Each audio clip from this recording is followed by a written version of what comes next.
Mesdames, Mesdemoiselles, Messieurs, chers amis de Canal Martinique Télévision, chers amis de KMT, vous qui nous écoutez sur FM+, 88.9, ou qui nous regardez sur Internet, kmttélévision.com, bonsoir et bienvenue dans cette émission. Nous avons le plaisir, le très grand plaisir de recevoir aujourd'hui Jean-Philippe Omotunde. Jean-Philippe Omotunde a participé au procès contre le colonialisme qui s'est déroulé à l'Atrium dimanche et lundi dernier à l'initiative du MIR, le Mouvement international pour la réparation. Monsieur Omotunde, bonsoir. Bonsoir. Vous allez bien? Ça va très bien. Vous êtes prends qui? énormément de plaisir à être en Martinique. C'est vrai? Oui, énormément. Je vais vous démontrer que ce n'est pas si vrai que ça. D'accord. Je suis sûr que je vais vous démontrer que ce n'est pas... Vous ne prenez pas autant de plaisir que vous le dites. Allons-y alors dans ce cas. Vous êtes qui? Alors moi en fait je suis aussi extraordinaire que ça puisse paraître. Je suis né en Martinique, mais j'ai grandi en Guadeloupe et maintenant je suis à Paris. Et à Paris on a fondé l'Institut Africamat, qui est un institut qui a pour vocation d'enseigner pédagogiquement, mais aussi de promouvoir les humanités classiques africaines.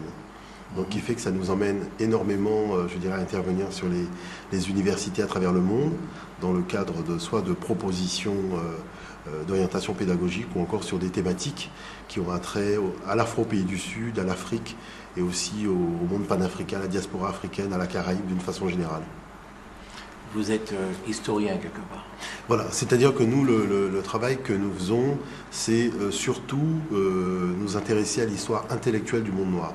C'est-à-dire tout ce qui touche à l'invention de concepts, de techniques, d'idées, de philosophie, de manière à faire en sorte que l'Afrique ne demeure pas marginalisée du cours intellectuel de l'histoire de l'humanité, mais qu'on comprenne bien qu'on ne peut pas raconter l'histoire des hommes sans mettre en avant tous ces grands hommes qui étaient d'ascendance africaine et qui ont apporté à l'humanité des savoirs que, je dirais, l'humanité a quand même le plaisir d'en bénéficier aujourd'hui. C'est la moindre des choses de parler de la source de ces informations. Vous êtes également un auteur très prolifique, vous avez beaucoup écrit de livres.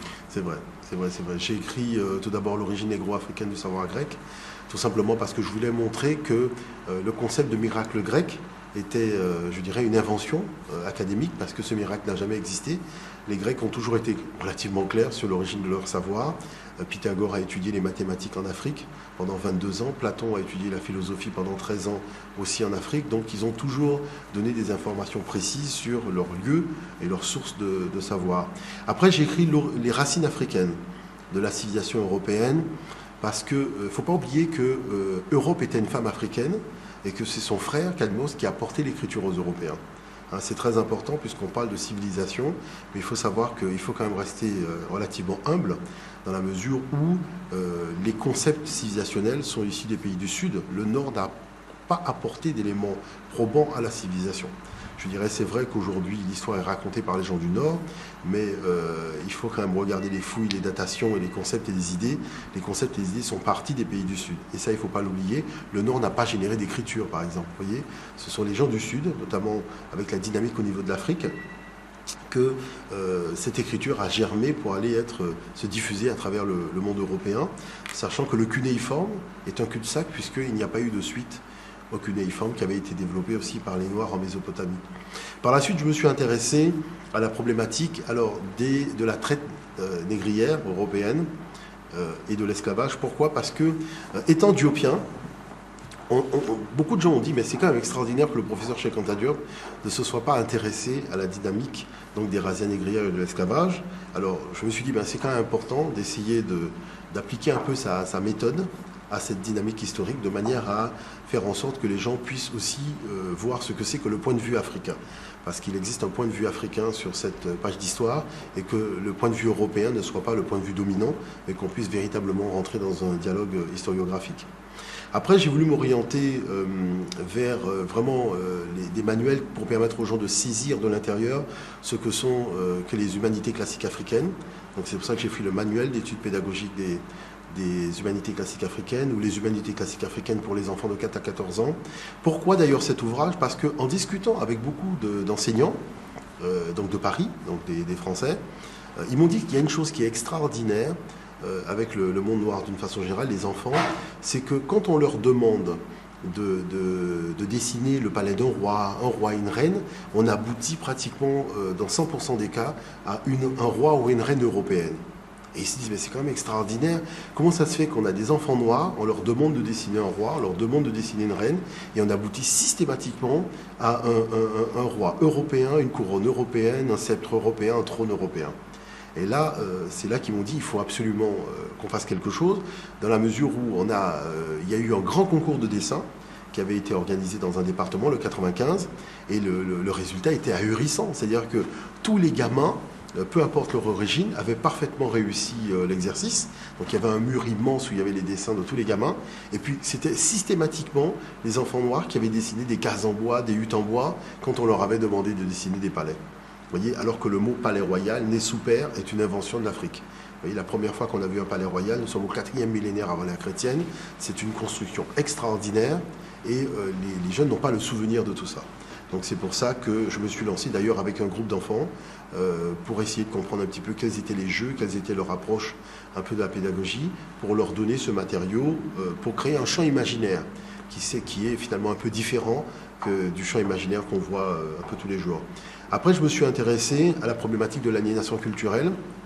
Pourquoi ? Parce que Aimé Césaire en avait parlé, Frantz Fanon en avait parlé, mais moi je voulais surtout rentrer dans les détails, essayer de faire comprendre aux gens que l'aliénation culturelle est en fait une somme de sous-aliénations. C'est-à-dire il y a une liste de sous-aliénations et quand on additionne, ça donne l'aliénation culturelle. Et que s'il n'y avait pas cette addition de toutes ces sous-aliénations, le problème n'aurait pas été aussi important qu'il l'est aujourd'hui. Et la deuxième démarche de l'ouvrage, c'est de montrer aux gens que finalement, on n'est pas les seuls à avoir connu ce genre de situation, mais on peut s'en sortir. S'en sortir, c'est une question de volonté et de détermination, et qu'à partir du moment où on met en marche donc je dirais le plaisir qu'on a à découvrir son histoire, le plaisir qu'on a à retirer une substance, je dirais intellectuelle, pour pouvoir penser l'avenir, eh bien, les choses sont relativement plus simples. Je suis revenu après sur la problématique de l'esclavage, avec Histoire de l'esclavage, critique du discours eurocentriste, parce que j'ai vu que les Nantais, les historiens nantais, étaient véritablement partis dans une très mauvaise direction avec l'ouvrage d'Olivier Pétré-Grenouillot, qui a été présenté comme l'ouvrage majeur, comme étant le meilleur ouvrage jamais écrit sur cette question, alors que c'est de la pure escroquerie intellectuelle, son ouvrage. Et là, je suis revenu là-dessus, parce qu'il fallait remettre un certain nombre de points sur les i, et je ne vous cache pas qu'il n'y a même pas 10 jours, j'étais encore à Nantes. J'ai été 2 fois à Nantes, faire 2 conférences, pour bien expliquer aux gens que les arguments qu'ils avancent ne sont pas recevables quand on prend, je dirais, le chemin de la logique. Il faut quand même rester un minimum sérieux. Pétré-Grenouillot était là quand vous avez fait Alors moi, à 6 reprises, même des chaînes de télévision m'ont demandé de venir pour être face à M. Pétré-Grenouillot. Même, je ne vous cache pas que la Commission européenne, qui a un grand plateau de télévision à Bruxelles, ils m'ont invité, ils sont venus me chercher, et je me suis retrouvé face à différentes personnes, et pas une seule fois, même quand c'est l'Université de Toulouse qui m'avait invité, je ne me suis jamais retrouvé directement face à lui, mais face à ses collaborateurs ou des gens qui travaillent dans la même dynamique que lui. La dernière émission que j'ai faite à la télévision, c'était face à Jean-Michel Deveau, alors que quand on m'avait appelé, on m'avait dit que c'était M. Olivier Pétré-Grenouillot qui serait en face de moi. Bon. Je dirais sur le principe, il faut rester cohérent. Vous voyez, c'est-à-dire la cohérence, il faut la retrouver dans l'argumentation qu'on développe. Parce qu'à force de vouloir raconter n'importe quoi, ces gens se contredisent eux-mêmes. Parce que vous savez, il est difficile, à partir du moment où vous tenez compte du matériau historiographique, de vouloir inventer une histoire. Parce qu'il faut quand même garder la cohérence par rapport au matériau. Et c'est pour ça qu'il suffit de laisser quelqu'un divaguer sur la page 4, et cette personne est obligée de revenir à la réalité sur la page 6. Voyez, et vous mettez en avant les arguments de la page 4, les arguments de la page 6, face à cette personne, vous voyez bien que la personne s'est contredite elle-même. Voyez, je pense à Stephen Hahn dans Le Monde diplomatique qui disait qu'on ne peut pas dire que les plantations étaient des abattoirs, donc on ne peut pas utiliser l'argument qui est que l'esclavage est un génocide. Bon. Mais par contre, quand il aborde la problématique économique, il dit que les planteurs préféraient utiliser donc l'esclave jusqu'à ce qu'il meure, plutôt que d'encourager un phénomène de natalité, tout simplement parce que ça représentait économiquement une somme d'argent qu'il n'avait pas envie de dépenser. Donc à partir du moment où la personne rentrait dans le processus esclavagiste, il n'y avait que la mort pour l'en sortir. Bon, mais c'est exactement ça la loi du génocide. Vous voyez la contradiction ? La loi du génocide dit à partir du moment où on met un être humain dans un processus dont la seule issue sera la mort, c'est le génocide. Surtout si c'est un phénomène massif et qu'il y a un groupe ethnique particulier qui a été visé. Vous voyez, donc on a les deux pieds dedans. Donc vous voyez, moi je ne vous cache pas que je suis un peu triste des fois, parce que j'ai envie d'argumenter, mais quand le gars il se contredit lui-même, on ne m'offre même pas le plaisir de bâtir l'argumentation. On me dit, bon il faut faire avec. Et aussi, je suis revenu sur la dimension de la monnaie, avec un ouvrage qui est le concept de monnaie, l'Afrique berceau du concept de monnaie et des talons monétaires. Pourquoi ? Parce qu'on est dans une dynamique de la monnaie. Vous savez, c'est assez extraordinaire l'époque dans laquelle on vit. Il faut savoir que les pays du Nord n'ont aucune richesse. C'est-à-dire que quand vous regardez le sous-sol, les sous-sols sont vides. Bon. Les pays du Sud qui ont toute la créativité, toutes les richesses, sont dépeints systématiquement par les télévisions des pays du Nord comme étant des pays pauvres. Oui. Justement, est-ce que le mot créativité est synonyme de richesse ? Alors oui, justement, parce que vous savez, même en économie, il faut vraiment développer une certaine créativité de manière à pouvoir... Justement, c'est ça le problème. C'est qu'il semble que les richesses étaient africaines et que la créativité, c'est-à-dire la matière grise, n'était pas africaine.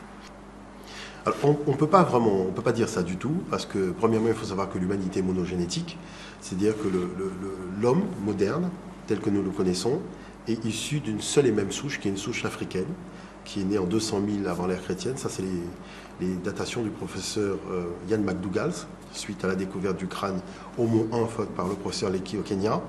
Et c'est cet homme qui est parti donc, de l'Afrique et qui a été peuplé le reste du monde. Ça, c'est la première chose. La deuxième chose, il faut savoir que quand l'Europe arrive au XVe siècle, le long des côtes de l'Afrique, le génie qu'elle utilise n'est pas un génie européen, c'est un génie du Sud.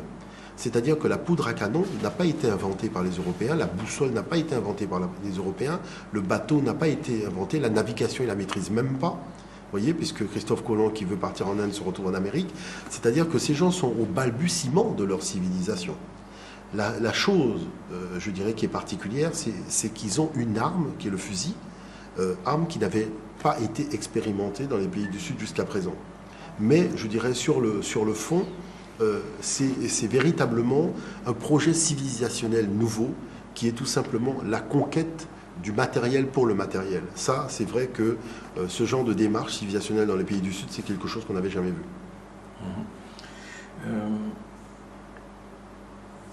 Vous disiez tout à l'heure que vous étiez éthiopien. Donc j'imagine que c'est Cheikh Anta Diop. Vous êtes éthiopien. Tout à fait. Éthiopien. Ça veut dire quoi ? Alors, c'est-à-dire, en fait, vous savez, quand on analyse l'histoire, il faut une démarche historiographique. Et il faut une source à cette démarche historiographique.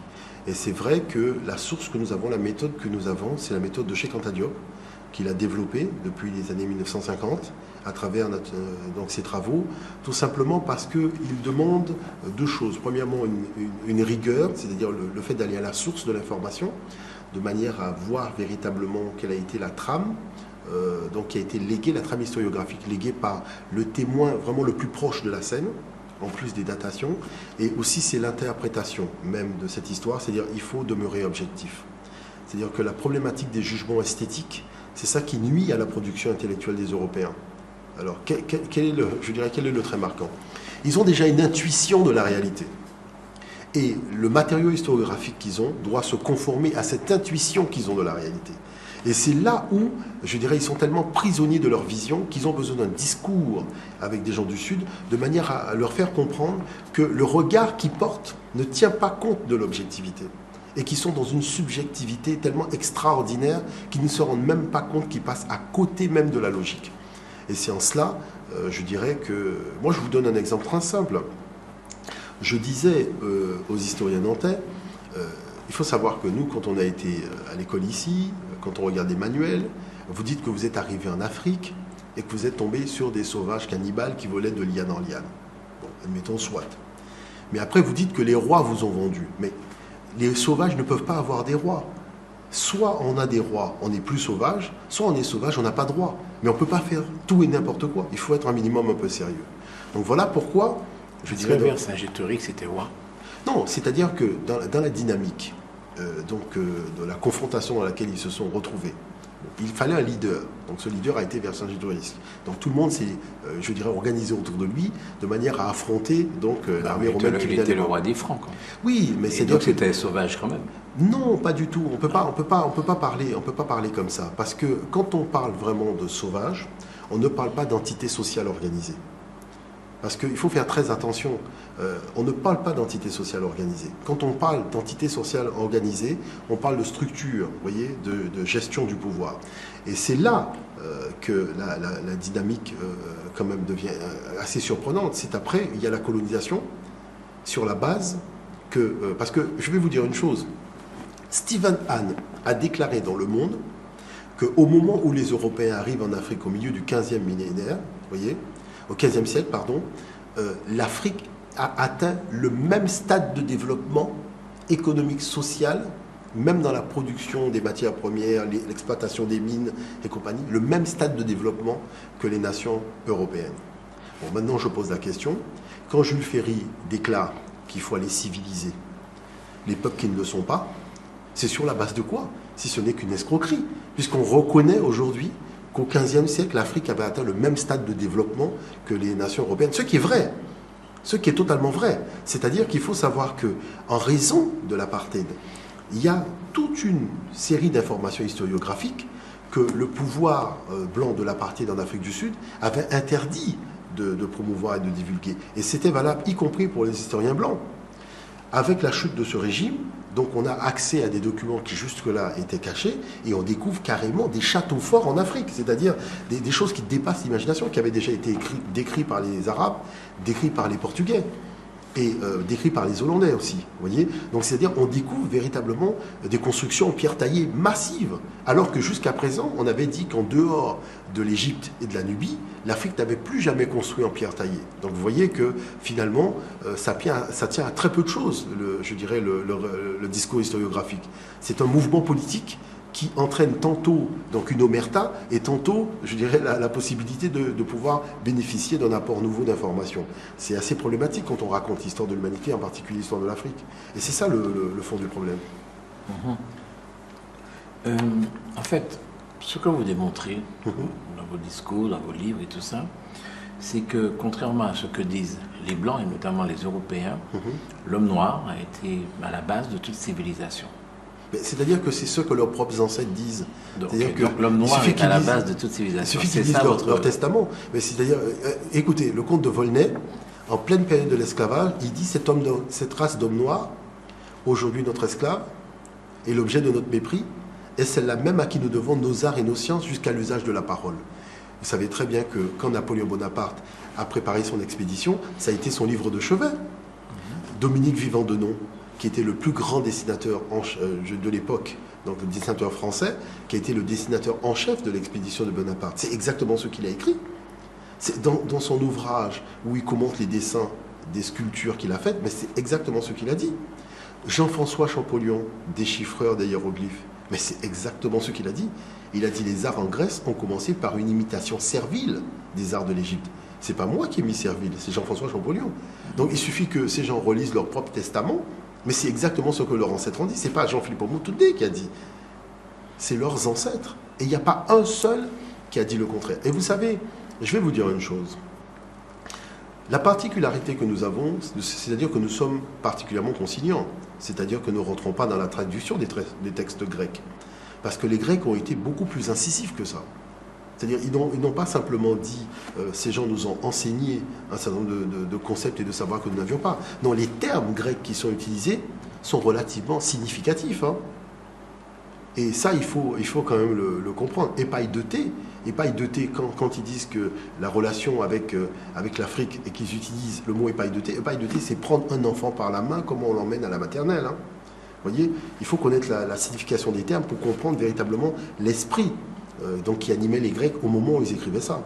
Moi, quand je vois, par exemple, j'ai écrit le livre Les Racines en me basant sur les textes d'Échille, d'Hésiode et de Diodore de Sicile, d'Hérodote et de beaucoup d'autres historiens grecs, je me suis posé la question, mais est-ce que ces gens étaient conscients qu'ils parlaient d'une population noire? C'est-à-dire quand ils parlaient des Égyptiens. Et tous, même Échille l'a dit clairement. Échille l'a dit à plusieurs reprises, que les gens dont il parle sont des Noirs. Vous voyez? Donc, je dirais à partir de là, quelle est la nature de la démarche? Elle est très simple. Nous disons simplement qu'on ne peut pas marginaliser le monde noir du cours de l'histoire intellectuelle de l'humanité et raconter la même histoire. Ce n'est pas possible. Parce qu'il n'y aurait pas eu Platon s'il n'y avait pas Confucius de Memphis, donc Noum-Néfer, qui était son professeur. Vous voyez, il n'y aurait pas eu Pythagore. Pythagore, c'est son nom africain. Son nom grec, c'est Mnédarkos. Il n'y aurait pas eu de Pythagore. Il n'y aurait pas eu de Thalès non plus. Donc, à la base de toute la civilisation occidentale, en tout cas, il y a des Noirs c'est-à-dire africains. Alors, je vais vous expliquer en fait la réalité de la trame historiographique la plus vraie que possible. Les Européens ne sont pas originaires du continent européen. Ces gens viennent des vastes plaines de Mongolie qu'ils ont quittées au début du deuxième millénaire. Et on suit leur parcours, vous voyez, ils ne sont absolument pas passés vers la Russie à cause de la période wurmienne, la glaciation. Donc ces gens sont descendus au fur et à mesure, vous voyez, donc en passant par l'Arabie, et sont remontés donc en Europe. Le problème, c'est qu'en Europe, le territoire n'était pas vide. Il y avait des Noirs qui vivaient là, et ces Noirs, ils les ont appelés les Pélages. Maintenant, en 2000, il y a eu des tests ADN qui ont été faits sur toute cette population, et cette population possède jusqu'à aujourd'hui les gènes d'Africains subsahariens, c'est-à-dire des peuples tels que le Oromo, les Maasai. Ils partagent les mêmes gènes. Moi, je peux mettre l'étude à votre disposition, puisque c'est une étude qui a été faite que par des laboratoires européens. Le problème, c'est que, posez-vous la question, si cette étude ADN a été faite et a démontré tout le discours grec sur l'histoire et leur origine, pourquoi ça n'a jamais été porté à la connaissance du public? C'est que ça dérange l'histoire artificielle et romantique qui a été élaborée par les peuples du Nord pour faire croire aux peuples du Sud que la civilisation vient d'eux. Mais c'est une escroquerie intellectuelle. L'ADN d'un Noir n'est pas la même chose que l'ADN d'un Blanc. Oui, c'est-à-dire qu'on retrouve par rapport au chromosome X, chromosome Y, la filiation. Vous voyez, c'est une problématique de filiation. Et il s'avère que dans cette étude ADN qui a été réalisée, les Grecs d'aujourd'hui, leur ADN est similaire à des populations telles que les Soudanais et les Africains de l'Afrique de l'Ouest. Donc on voit bien, quelque part, que quand les Européens sont arrivés en Europe pour la première fois au milieu du deuxième millénaire, c'est exactement ce qu'ils disaient. L'espace n'était pas vide. Il y avait des individus qui vivaient là, et on le voit notamment avec le premier corpus artistique des Européens, qui sont les Kouros. Les Kouros, ces gens ont des traits métissés, c'est-à-dire que le père d'Hérodote, les pères, grands-pères d'Hérodote, c'était des Noirs. Mais il faut savoir les Noirs ont disparu alors de l'Europe. Les Noirs, vous savez, les Noirs n'ont jamais disparu de l'Europe. C'est parce qu'on ne les montre pas à la télévision. Les Noirs sont toujours là. C'est ce qui est extraordinaire. L'Europe est peuplée de blancs quand même. Il y a des Noirs, mais alors, je vais vous dire une chose. Non, mais je vais vous dire une chose qui est extraordinaire. C'est que l'Europe est peuplée de blancs, mais beaucoup ont des gènes de noirs. Parce que moi, je peux vous montrer des études ADN qui ont été faites sur des gens qui s'appellent, vous savez, les Moreau, Morel, Morland, Maurice, Maurice. Quand vous faites leur test ADN, ça vous ramène directement en Afrique. C'est pas parce que la personne est blanche aujourd'hui que ses gènes ne sont pas africains. Parce que le patriarche, c'est-à-dire le fondateur de la famille, venait d'Afrique. Et c'est pour ça que vous avez sur les armoiries de ces familles une tête de noir. Et ça, c'est valable pour toute l'Europe. Voyez. Donc ce que je veux dire par là, c'est que... Mais ce n'est pas des choses qui sont dites en l'air.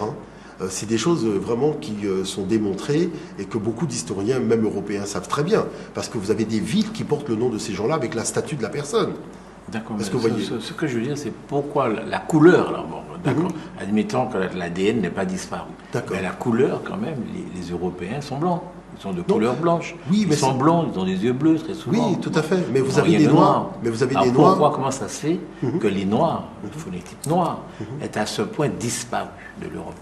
Alors, premièrement, il y a une raison très simple, c'est le climat. C'est-à-dire que les conditions qui permettent à un être humain de fabriquer de la mélanine à haute dose ne sont pas réunies. Bon. La deuxième chose, c'est qu'il fait froid. Vous voyez, donc le nez ne correspond pas au nez qu'il faut pour pouvoir supporter. Non, mais c'était le même climat quand c'était peuplé de noirs. Non. C'est pas le même climat. Non, c'est-à-dire que non, à l'époque, vous voyez, à l'époque, lorsque les gens sont venus habiter en Europe, c'était des migrations qui ont dû, je pense, parce qu'il ne faut pas oublier que l'homme a quitté l'Afrique et est parti d'abord vers l'Asie. Et après, il a fait la grande boucle parce que l'homme s'installe en Europe, c'est-à-dire du côté de l'Espagne et compagnie, la France, l'Italie, en moins 40 000. C'est-à-dire on voit les implantations de l'homme moderne, l'homme moderne en moins 40 000. Donc vous voyez, c'est relativement tardif puisque l'homme naît en Afrique en moins 200 000 et il s'installe du côté de la France, de l'Espagne en moins 40 000. Vous voyez, pratiquement au moins 160 000 ans. 160 000 ans, vous voyez. Donc on voit bien que quelque part c'est une destination tardive. Donc qui a été celle de cet homme-là. Mais je pense que les conditions climatiques ont été pour beaucoup dans le choix qui a été porté. Mais les hommes qui sont partis maintenant du côté de l'Asie, donc qui ont pris les plaines asiatiques en pleine face, donc le vent n'avait qu'une seule solution pour pouvoir s'échapper du faciès de ces gens, c'était sur le côté des yeux. Et c'est pour ça qu'à force de tirer le visage, vous voyez, à cause du vent, mais le visage est resté tiré. Et vous verrez toutes les personnes qui sont parties dans cette direction-là, le visage, il a été très tiré. Mais là où c'est extraordinaire, c'est que vous avez des noirs, c'est-à-dire qu'il a suffi que ces gens s'installent à un moment sur la latitude haute et après redescendent vers une latitude plus basse. Eh ben, ils ont gardé les traits qu'on peut qualifier de traits asiatiques, tout en ayant la peau noire et les cheveux crépus. Et c'est ce que j'ai montré aussi quand j'étais à l'Atrium, c'est de montrer qu'il y a toujours jusqu'à aujourd'hui des espèces humaines qui sont bloquées entre deux, vous voyez, entre deux choix. Mais c'est vrai que je ne sais pas pourquoi, à la télévision, dans les reportages, les documentaires qui sont faits par les Occidentaux, cette humanité, on ne la voit jamais. Vous savez, il y a des Noirs qui sont exactement comme les Chinois, mais qui ont les cheveux crépus et qui sont noirs. Il y a des Noirs qui ont les yeux bleus, les cheveux blonds, mais qui sont noirs. Et pourtant, les deux parents sont noirs. Pourquoi ? Parce que ces gens se sont fixés tellement tardivement, ils n'ont pas arrêté de se déplacer, qui fait que chaque fois que le phénotype s'adaptait, il fallait qu'il se réadapte à une autre Est-ce qu'il est important pour nous et oui. pour vous de démontrer que l'Europe était d'abord peuplée de Noirs ? Quel intérêt ça présente ? C'est très important. Je vais vous expliquer quelque chose. Vous savez, le racisme, l'idéologie impérialiste, ce sont des idées qui ont fait beaucoup de mal à l'humanité. Ça a plus cloisonné l'humanité que ça l'a rassemblée. Aujourd'hui, je pense que nous sommes dans une dynamique d'adulte. C'est-à-dire, ce n'est pas une dynamique spécifiquement de noir et de blanc, c'est une dynamique d'adulte. C'est-à-dire que la question qui est posée, c'est est-ce que les adultes, c'est-à-dire les gens qui sont quand même un minimum un peu responsables, dans les pays du Nord comme dans les pays du Sud, veulent léguer ce monde-là aux jeunes générations. Parce que quand vous allumez le journal de 20 heures et que vous voyez le monde dans lequel il est, l'état dans lequel le monde est aujourd'hui, vous posez la question, mais les adultes sont passés où ? Parce qu'on voit une bande de gamins qui sont devenus des enfants gâtés et qui, parce que certains ont des fusils, d'autres des armes de destruction, enfin tout le monde s'amuse sur la planète. Mais on se demande, mais où sont passés les gens sérieux ? Parce que dans quelles conditions ? Je veux dire, on parle de dérèglement climatique, de Copenhague, de choses, il y a des débats auxquels je participe des fois, et je me dis, mais est-ce qu'il y a encore des adultes sur la planète Terre ? Parce qu'on est devenu complètement fou. C'est une humanité qui est devenue, c'est un immense parc d'attractions, la Terre aujourd'hui. Tout le monde considère qu'il peut faire n'importe quoi. Mais c'est pas ça du tout. C'est-à-dire qu'il y a quand même une déontologie, il y a quand même une éthique, il y a quand même le fait d'être terrien. Être terrien, c'est le fait de pouvoir respecter la Terre, respecter le fonctionnement climatique, respecter l'écologie. Il y a quand même une démarche qu'il faut avoir, un minimum. Et au lieu de ça, on voit des rapports de prédation. Donc on est quand même obligé de ramener les gens à la raison. De ramener les gens à la raison, pourquoi ? C'est de leur dire que les concepts de race pure sont des inepties. Il faut arrêter de raconter des bêtises aux gens. Ça n'existe pas des races pures. Pour la simple et bonne raison que l'humanité est monogénétique. Vous voyez ? Donc ça, c'est du n'importe quoi. La deuxième chose, c'est que l'histoire telle qu'on l'a racontée est une histoire qui est totalement romancée. Mais que, je vous prends un cas typique. Prenons Bertrand du Guesclin, qui était connétable de France à l'époque des rois. Bon, vous voyez les peintures de ce monsieur, les sculptures de ce monsieur, il est présenté par tout blanc. Mais il faut savoir une chose, le jour où il a été se marier, sa femme l'a vu pour la première fois. Et qu'est-ce que sa femme s'est esclaffée quand ils étaient dans la cathédrale pour aller se marier ? Il a dit, mais ce type a la peau noire comme la peau d'un sanglier. Vous voyez ? Et pourtant, il a la peau blanche sur toutes les peintures. Et toutes les annales, toutes les chroniques de l'histoire de France l'ont dépeint noir. Est-ce que c'est de la faute de Motoundé ? C'est quelqu'un qui était noir, qui a fondé le royaume de France, parce qu'aujourd'hui, je dirais les frontières françaises qu'on connaît, c'est quand même ce monsieur qui a livré bataille à toutes les villes et qui a livré donc ces villes au roi de France. Pourquoi il est peint blanc alors qu'il était noir en réalité ? Vous voyez ? Donc ça qui veut dire que quoi ? Quand on vient me demander à moi, est-ce que le fait de parler de la présence noire en Europe est important ? Moi, j'ai envie de poser la question, mais pourquoi cette présence noire si évidente a été effacée des tablettes de l'histoire de l'Europe Alors qu'il n'est pas possible de raconter l'histoire de l'Europe sans la présence de ces Noirs-là. Pourquoi ça a été effacé? C'est que, vous voyez, les gens non, qui... Non, je comprends bien vos... Non, mais c'est ça. C'est-à-dire que je moi, vois je bien dis... votre posture, qui est Voilà. une posture... Non. Oui. Pourquoi Pour vous, Noirs, vous êtes Noirs, Oui. pourquoi c'est important que les premiers Européens soient Noirs? Aujourd'hui, en 2011, en quoi c'est important pour vous? C'est important parce que je pense qu'il faut lancer la dynamique du monde de demain. Les relations entre le Nord et le Sud ne peuvent pas être des relations de prédation. Aujourd'hui, le jeune Européen a l'impression que toute la civilisation a été inventée par les Européens. Il faut lui expliquer que c'est faux. Il faut qu'il comprenne que ce n'est pas vrai, qu'on lui a menti. Et que les Européens sont venus voir les pays du Sud, et c'est dans les pays du Sud qu'ils ont pris 100% des concepts qu'ils ont et qu'ils utilisent encore jusqu'à aujourd'hui. Et ça, c'est démontrable scientifiquement parlant.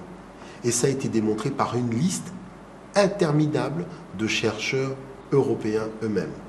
Il y a des chercheurs européens, je pense à John Borman. John Borman, c'est cet archéologue anglais de l'université d'Oxford qui a fait les photos de tous les kouros et qui a montré, mais regardez ces kouros, leur faciès est typiquement négro-africain. Et pourtant, ce sont les ancêtres des Grecs. Vous voyez, c'est lui qui a fait les ouvrages sur les vases athéniens à figure noire. Les vases athéniens à figure noire, c'est le premier corpus artistique des Européens avant les vases athéniens à figure rouge. On parle des vases athéniens à figure rouge, jamais des vases athéniens à figure noire, alors que ça a commencé par les figures noires. Et c'est là qu'on découvre que beaucoup de héros de la Grèce antique étaient en fait noirs sur les vases. Est-ce que vous voyez ce que je veux dire?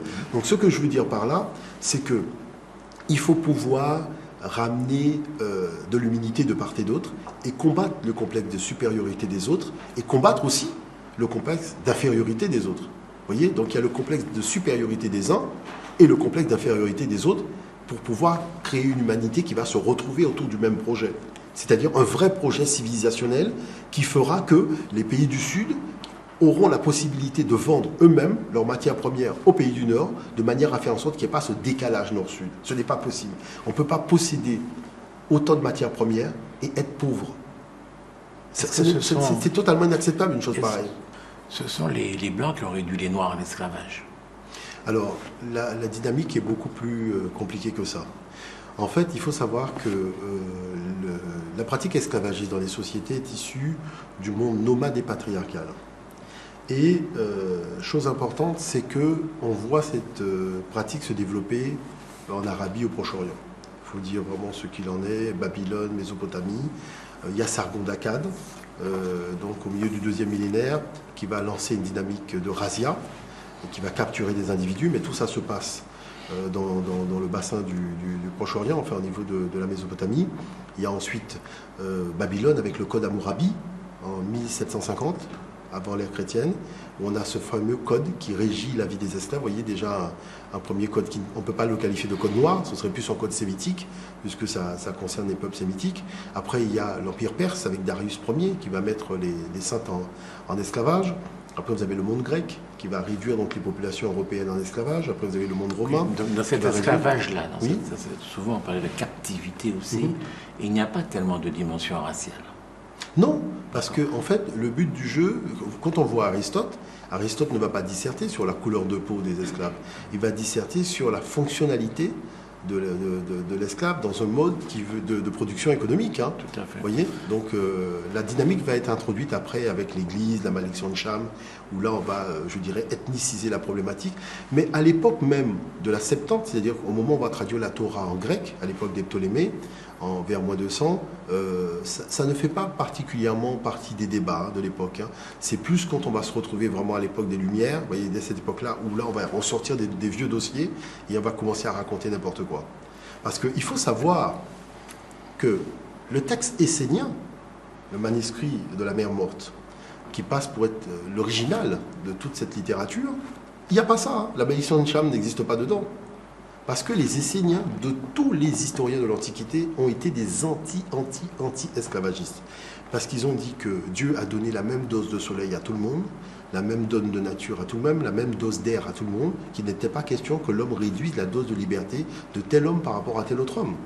Et ils s'en sont tenus à là. Et voilà les gens qui ont été les premiers à écrire ces manuscrits-là. Vous voyez, ça ne figurait pas dedans. Donc ça veut dire qu'après, il y a quelqu'un, ou il y a un groupe de personnes qui ont rajouté ce texte-là, alors que le texte n'était pas dans le manuscrit original. Ce que je veux dire, c'est que dans notre rapport à nous nègres, avec les Blancs, ce sont les Blancs qui nous ont réduits en esclavage et pas le contraire.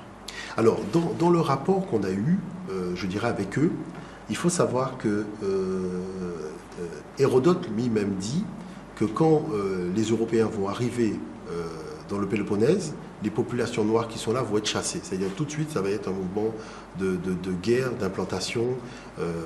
Donc ce sont des nomades qui vont s'installer véritablement sur des structures, des technostructures de peuples sédentaires. Mais après, ils vont se sédentariser. Et le regard qu'ils vont avoir sur le monde noir, c'est-à-dire l'Égypte antique, ne va pas être le regard que nous connaissons aujourd'hui. Parce qu'ils ont vu dans la civilisation africaine véritablement des initiateurs sur les chemins de la civilisation. Donc voilà pourquoi ils vont partir avec beaucoup d'humilité pour aller recevoir un enseignement dans les temples en Égypte. Et après, quand ils vont, je dirais, toute cette tradition va passer au monde romain, on ne peut pas dire que le monde romain a particulièrement mis les Africains en esclavage. Je dirais sur le principe, les Romains mettaient des peuples qu'ils avaient conquis autour du bassin méditerranéen en esclavage. Je dirais c'était les galères, c'était la production des routes, la construction des édifices, mais il n'y avait pas une visée ethnique en particulier. Même quand les Européens sont partis à l'époque des Portugais, ils étaient à la recherche de l'or. Ces gens ne sont pas partis avec l'idée de mettre les Africains en esclavage. Ils étaient à la recherche de l'or. Bon. Et on voit bien que quand ils sont arrivés en Amérique, la population qu'ils ont trouvée, les Indiens, ils ont essayé d'exploiter cette population pour pouvoir défricher les terres et voir quels étaient le type d'exploitation économique qu'ils allaient pouvoir faire avec tout ça. Tout de suite après, quand les Indiens n'ont pas tenu le coup, ils ont fait quoi? Ils ont été chercher les Européens. C'est-à-dire le principe des engagés. Tout le monde sait très bien que c'était des gens qui étaient capturés sur les ports, dans les bars, qu'on mettait à fond de cale de bateau et qu'on emmenait directement au bon gré mal gré dans les colonies pour pouvoir défricher la terre. Le problème, c'est que les conditions climatiques... Voilà, des contrats. Mais quand moi j'ai vu des testaments de certains, c'était quand même plus proche de l'esclavage que du travail, parce que les conditions de travail, les horaires de travail en journée, dont les gens ils étaient à l'agonie, mais certains sont morts dans cette affaire-là.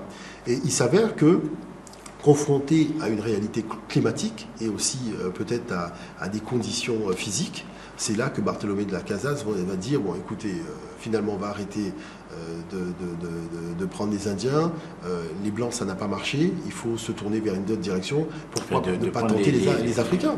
Les Caraïbes en fait. Voilà, parce que ça n'a pas fonctionné. Pourquoi ne pas chercher une autre direction, pourquoi ne pas tenter les Africains? Et c'est de là que les Portugais avec le pape, Nicolas V et sa bulle papale de 1454, ils vont prendre la direction d'aller attaquer les Africains. Ce que je veux vous dire, c'est qu'à un moment de l'histoire, les Blancs, Portugais, Espagnols, Anglais, Français, les Occidentaux, avaient la possibilité de mettre en esclavage qui ils voulaient. Oui, tout à fait. Mais ils ont commencé par les leurs. C'est ce que vous venez de dire. Voilà, tout à fait. Mais c'est valable pour les Orientaux aussi. Hein. Oui, les Caraïbes. Tout à fait. Ensuite, les engagés. Ensuite... Tout à fait. Ensuite, les Africains. D'accord.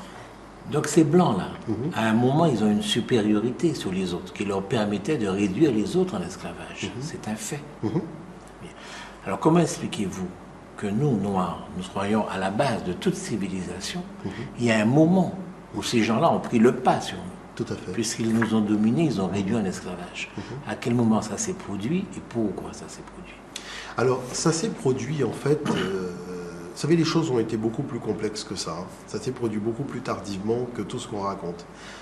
Au départ, quand les Portugais sont arrivés, ils sont arrivés comme avec des moyens lourds, c'est-à-dire le fusil, la poudre à canon. Et eux-mêmes ils le disent très clairement dans leurs annales. C'est ça qui a fait leur supériorité à un moment. Et de là, tout a découlé. Et la ruse, c'est-à-dire qu'ils se sont approchés du littoral. Naturellement, ils ont, pour certains, bombardé le littoral. D'autres se sont approchés. Ils sont rentrés à l'intérieur des terres. Mais vous savez, le long de la côte atlantique, il n'y avait pas de civilisation africaine. Il y avait quelques campements de population qui vivaient là. Et ils ont, tout simplement, en pleine nuit, ils sont fondus sur ces gens avec des filets, avec des fusils. Ils ont commencé à tirer en l'air. C'était des mouvements de panique. Les gens partaient dans tous les sens parce qu'ils n'avaient jamais entendu ce claquement de l'arme, du fusil. Et là, ils lançaient les filets, ils ont attrapé les gens. C'est-à-dire, vous savez, 50 Portugais pouvaient attraper 200 personnes parce qu'ils les encerclaient avec des filets, ils balançaient donc du feu dans les campements. Enfin, c'était des mouvements de panique, ça se passait en pleine nuit. Et là, ils disent qu'ils ont ramené tout le monde à fond de cale de bateau. Et arrivés au Portugal, ils interrogeaient les gens pour savoir où se trouvaient les mines d'or. Et les gens qui savaient où se trouvaient les mines d'or étaient ramenés en Afrique, hein, pour leur permettre tout simplement d'avoir en échange de leur liberté, donc de l'or. Et c'est là que ça a commencé véritablement le rançonnage. Et les Portugais parlent de cette période-là de méthode terroriste. Mais les Africains, quand ils ont commencé à comprendre le jeu des Portugais, ils se sont enfouis sous le sol. Et quand les Portugais sont arrivés, donc ils les ont laissés rentrer, ils sont sortis d'un seul coup et ils ont égorgé tous les Portugais. Parce qu'on oublie de rappeler que les peuples africains ont égorgé tous les navigateurs portugais. Ils sont tous morts. Et c'est de là que le Portugal s'est dit non, il faut changer de méthode et passer à la méthode douce. Et la méthode douce, c'était quoi? C'était passer par les Arabes. Livrer des armes aux Arabes et dire aux Arabes, écoutez, nous on va vous livrer des femmes blanches et en échange, vous allez nous livrer des captifs noirs. On vous livre des armes, des femmes blanches, vous nous livrez des captifs noirs. Parce qu'il ne faut pas oublier que le mot esclave descend des razzias et du trafic, vous voyez, esclavagistes qui était fait avec une population blanche orientale qui était les Slaves. Et ces Slaves, du 5e pratiquement jusqu'au 14e, 15e siècle, étaient vendus à Venise, en tout cas sur les ports donc de la Méditerranée, aux Arabes, à fond de cale de bateau par les Européens. Et les Français étaient dedans. On sait très bien que, par exemple, il y avait des centres de castration, puisque les Arabes avaient donné un cahier des charges en disant, voilà le type d'esclaves que nous sommes prêts à payer plus cher. Et c'est le mot des Slaves, c'est-à-dire le nom même, l'appellation de ce peuple-là, qui est un peuple européen blond aux yeux bleus, qui a donné le mot esclave. De slave, ça a donné slavus, qui a donné sclavus, qui a donné esclave. Et voilà l'origine du mot. Voyez? Donc on voit bien que tout ça, c'est quand même le fruit de tractation. Parce que les Arabes étaient à l'intérieur du continent africain. Si c'était des vrais razzias, ils se seraient retrouvés à fond de cale de bateau avec les Noirs et à couper de la canne dans la Caraïbe. On voit bien que s'il n'y a pas d'Arabes attrapés, c'est parce que les Arabes avaient, je dirais, tout simplement dealé donc, le fait de rentrer dans le rouage des razzias avec les Européens en échange d'armes à feu. Et ça, on voit bien que... où sont les usines de fabrication d'armes à feu en Arabie? Donc ces gens prenaient bien les fusils quelque part. Est-ce que vous voyez? Donc c'est tout ce jeu-là, un peu pervers contre l'Afrique, qui fait qu'aujourd'hui, vous avez des gens relativement sensés qui viennent nous dire que oui, c'est parce que les Arabes avaient déjà commencé à faire des razzias à l'intérieur du continent africain, que les Européens sont arrivés et aussi on dit, bah, tiens, on va faire la même chose. Mais c'est quand même extraordinaire. Les gens, ils arrivent, ils voient l'Afrique en danger. Au lieu de se dire, tiens, on va défendre les Africains, ils décident de participer aussi à l'attaque. On n'a jamais vu des choses pareilles. Vous voyez, et le système de défense, on dit non-assistance à peuple en danger, à population en danger. Il y a quand même ce fonctionnement au niveau de la loi. Vous voyez? Donc je trouve que les arguments qui sont invoqués aujourd'hui sont un petit peu faciles. Ils sont totalement immoraux. Vous voyez? C'est-à-dire on défie la moralité humaine, on défie même, je dirais, le fonctionnement même des civilisations.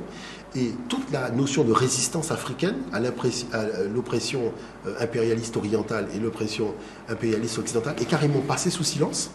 Alors qu'on sait très bien quand même que la pénétration arabe n'a pas été chose facile. Beaucoup de grands empires donc, ont affronté les Arabes, les ont vaincus. Et beaucoup de grands empires africains ont affronté les Européens et les ont vaincus.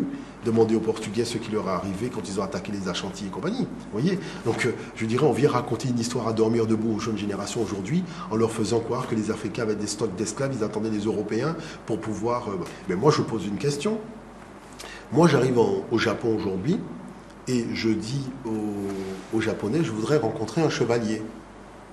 Les Japonais vont me dire, mais non, nous on n'a pas de chevalier, monsieur Motoudé. Nous, chez nous, on a des samouraïs. D'accord? Bon, maintenant je pose la question. L'Européen arrive en Afrique, il dit que l'Afrique fait de l'esclavage depuis des siècles. Vous lui demandez, et comment l'Africain il appelait les esclaves? Est-ce qu'il peut nous sortir un document de négrier où le négrier dit, voilà les Africains, ce que nous appelons esclaves, ils appellent tel nom. Donc vous voyez bien que ces gens sont arrivés, ils n'ont rien vu du tout. Et il commence à raconter l'histoire à dormir debout. Allez, juste quand même quelque chose. Est-ce qu'on peut concevoir quand même qu'à un certain moment, le monde blanc a eu une supériorité, disons, technologique, je ne dis pas civilisationnelle, je dis technique, technologique, technocratique, tout ce que vous voulez, sur le reste des autres, sur les autres? Mais ça, je vais vous expliquer quelque chose. Attendez, c'est oui ou non? Non, mais je vais vous expliquer quelque chose. Au départ, le monde noir a eu une supériorité sur le monde blanc. Mais quand le monde noir a eu la supériorité sur le monde blanc, c'est-à-dire que nous avons vaincu les peuples blancs au combat. Et nous avons mis sur des stèles l'organe génital féminin. Lisez les annales de l'histoire de l'Europe. L'organe génital féminin, ça veut dire quoi? Pharaon dit, lorsque j'ai affronté un peuple qui s'est défendu comme un homme, je mets les organes génitaux masculins. Ça veut dire que j'ai eu affaire à des gens qui sont venus majeurs. Mais quand je mets des organes génitaux féminins, ce sont des gens qui sont partis en courant. Et j'ai dû courir après eux pour arriver à les battre. Vous voyez? Donc les Thraces, le fameux peuple européen qu'on appelle les Thraces, dont on a eu la grande exposition, les peuples nordiques et compagnie, ont été confrontés à Pharaon, je pense à Sésostris III notamment, vous voyez les Toutmoussis et Sésostris III, qui les ont vaincus, mais il n'y avait pas la volonté d'exploiter l'Europe pour un fonctionnement économique. Quelle était la démarche? De faire régner la paix. Lisez les annales, tout simplement, les peuples se coalisaient pour venir attaquer le continent africain. Donc il fallait tuer dans le... Non, mais vous n'allez pas nous faire croire que l'Afrique était un paradis, que les gens ne se battaient pas entre eux, que les tribus ne se combattaient pas, qu'il n'y avait pas de captifs, qu'il n'y avait pas de guerre. Je vais vous dire une chose. C'était le lot de tous les continents à l'époque. Je vais vous dire une chose. Je vais vous dire pourquoi cette démarche est fondamentalement fausse. Et c'est une escroquerie intellectuelle. Parce que quand vous descendez dans l'histoire de l'Europe, on vous dit que la démarche des peuples qui s'agressaient, c'est justement la prédation culturelle, qui fait que les langues du terroir disparaissent et les cultures disparaissent pour une culture et une langue commune. Et après, on vient vous dire qu'en Afrique, il y a 125 000 ethnies et 125 000 cultures. Donc on voit bien que la démarche historiographique de l'Europe ne peut pas être appliquée à l'Afrique parce qu'on n'a pas le même résultat. Chaque peuple, quand vous êtes face à un Africain, il dit « dans mon ethnie, je m'appelle un tel ». Dans mon ethnie. Est-ce que vous connaissez un Européen qui dit « dans mon ethnie, je m'appelle un tel ». C'est-à-dire qu'il a un nom qui est le nom de la nation, qui descend des Grecs et des Romains. Il n'y avait pas de guerre entre Africains. Je vous dis simplement qu'à un moment, il faut être sérieux quand on fait de l'histoire. Il faut arrêter de raconter n'importe quoi. Parce que quand un Européen a un nom, nous savons très bien que ça descend. Mais je ne parle pas des Européens. Non, je vous dis une chose.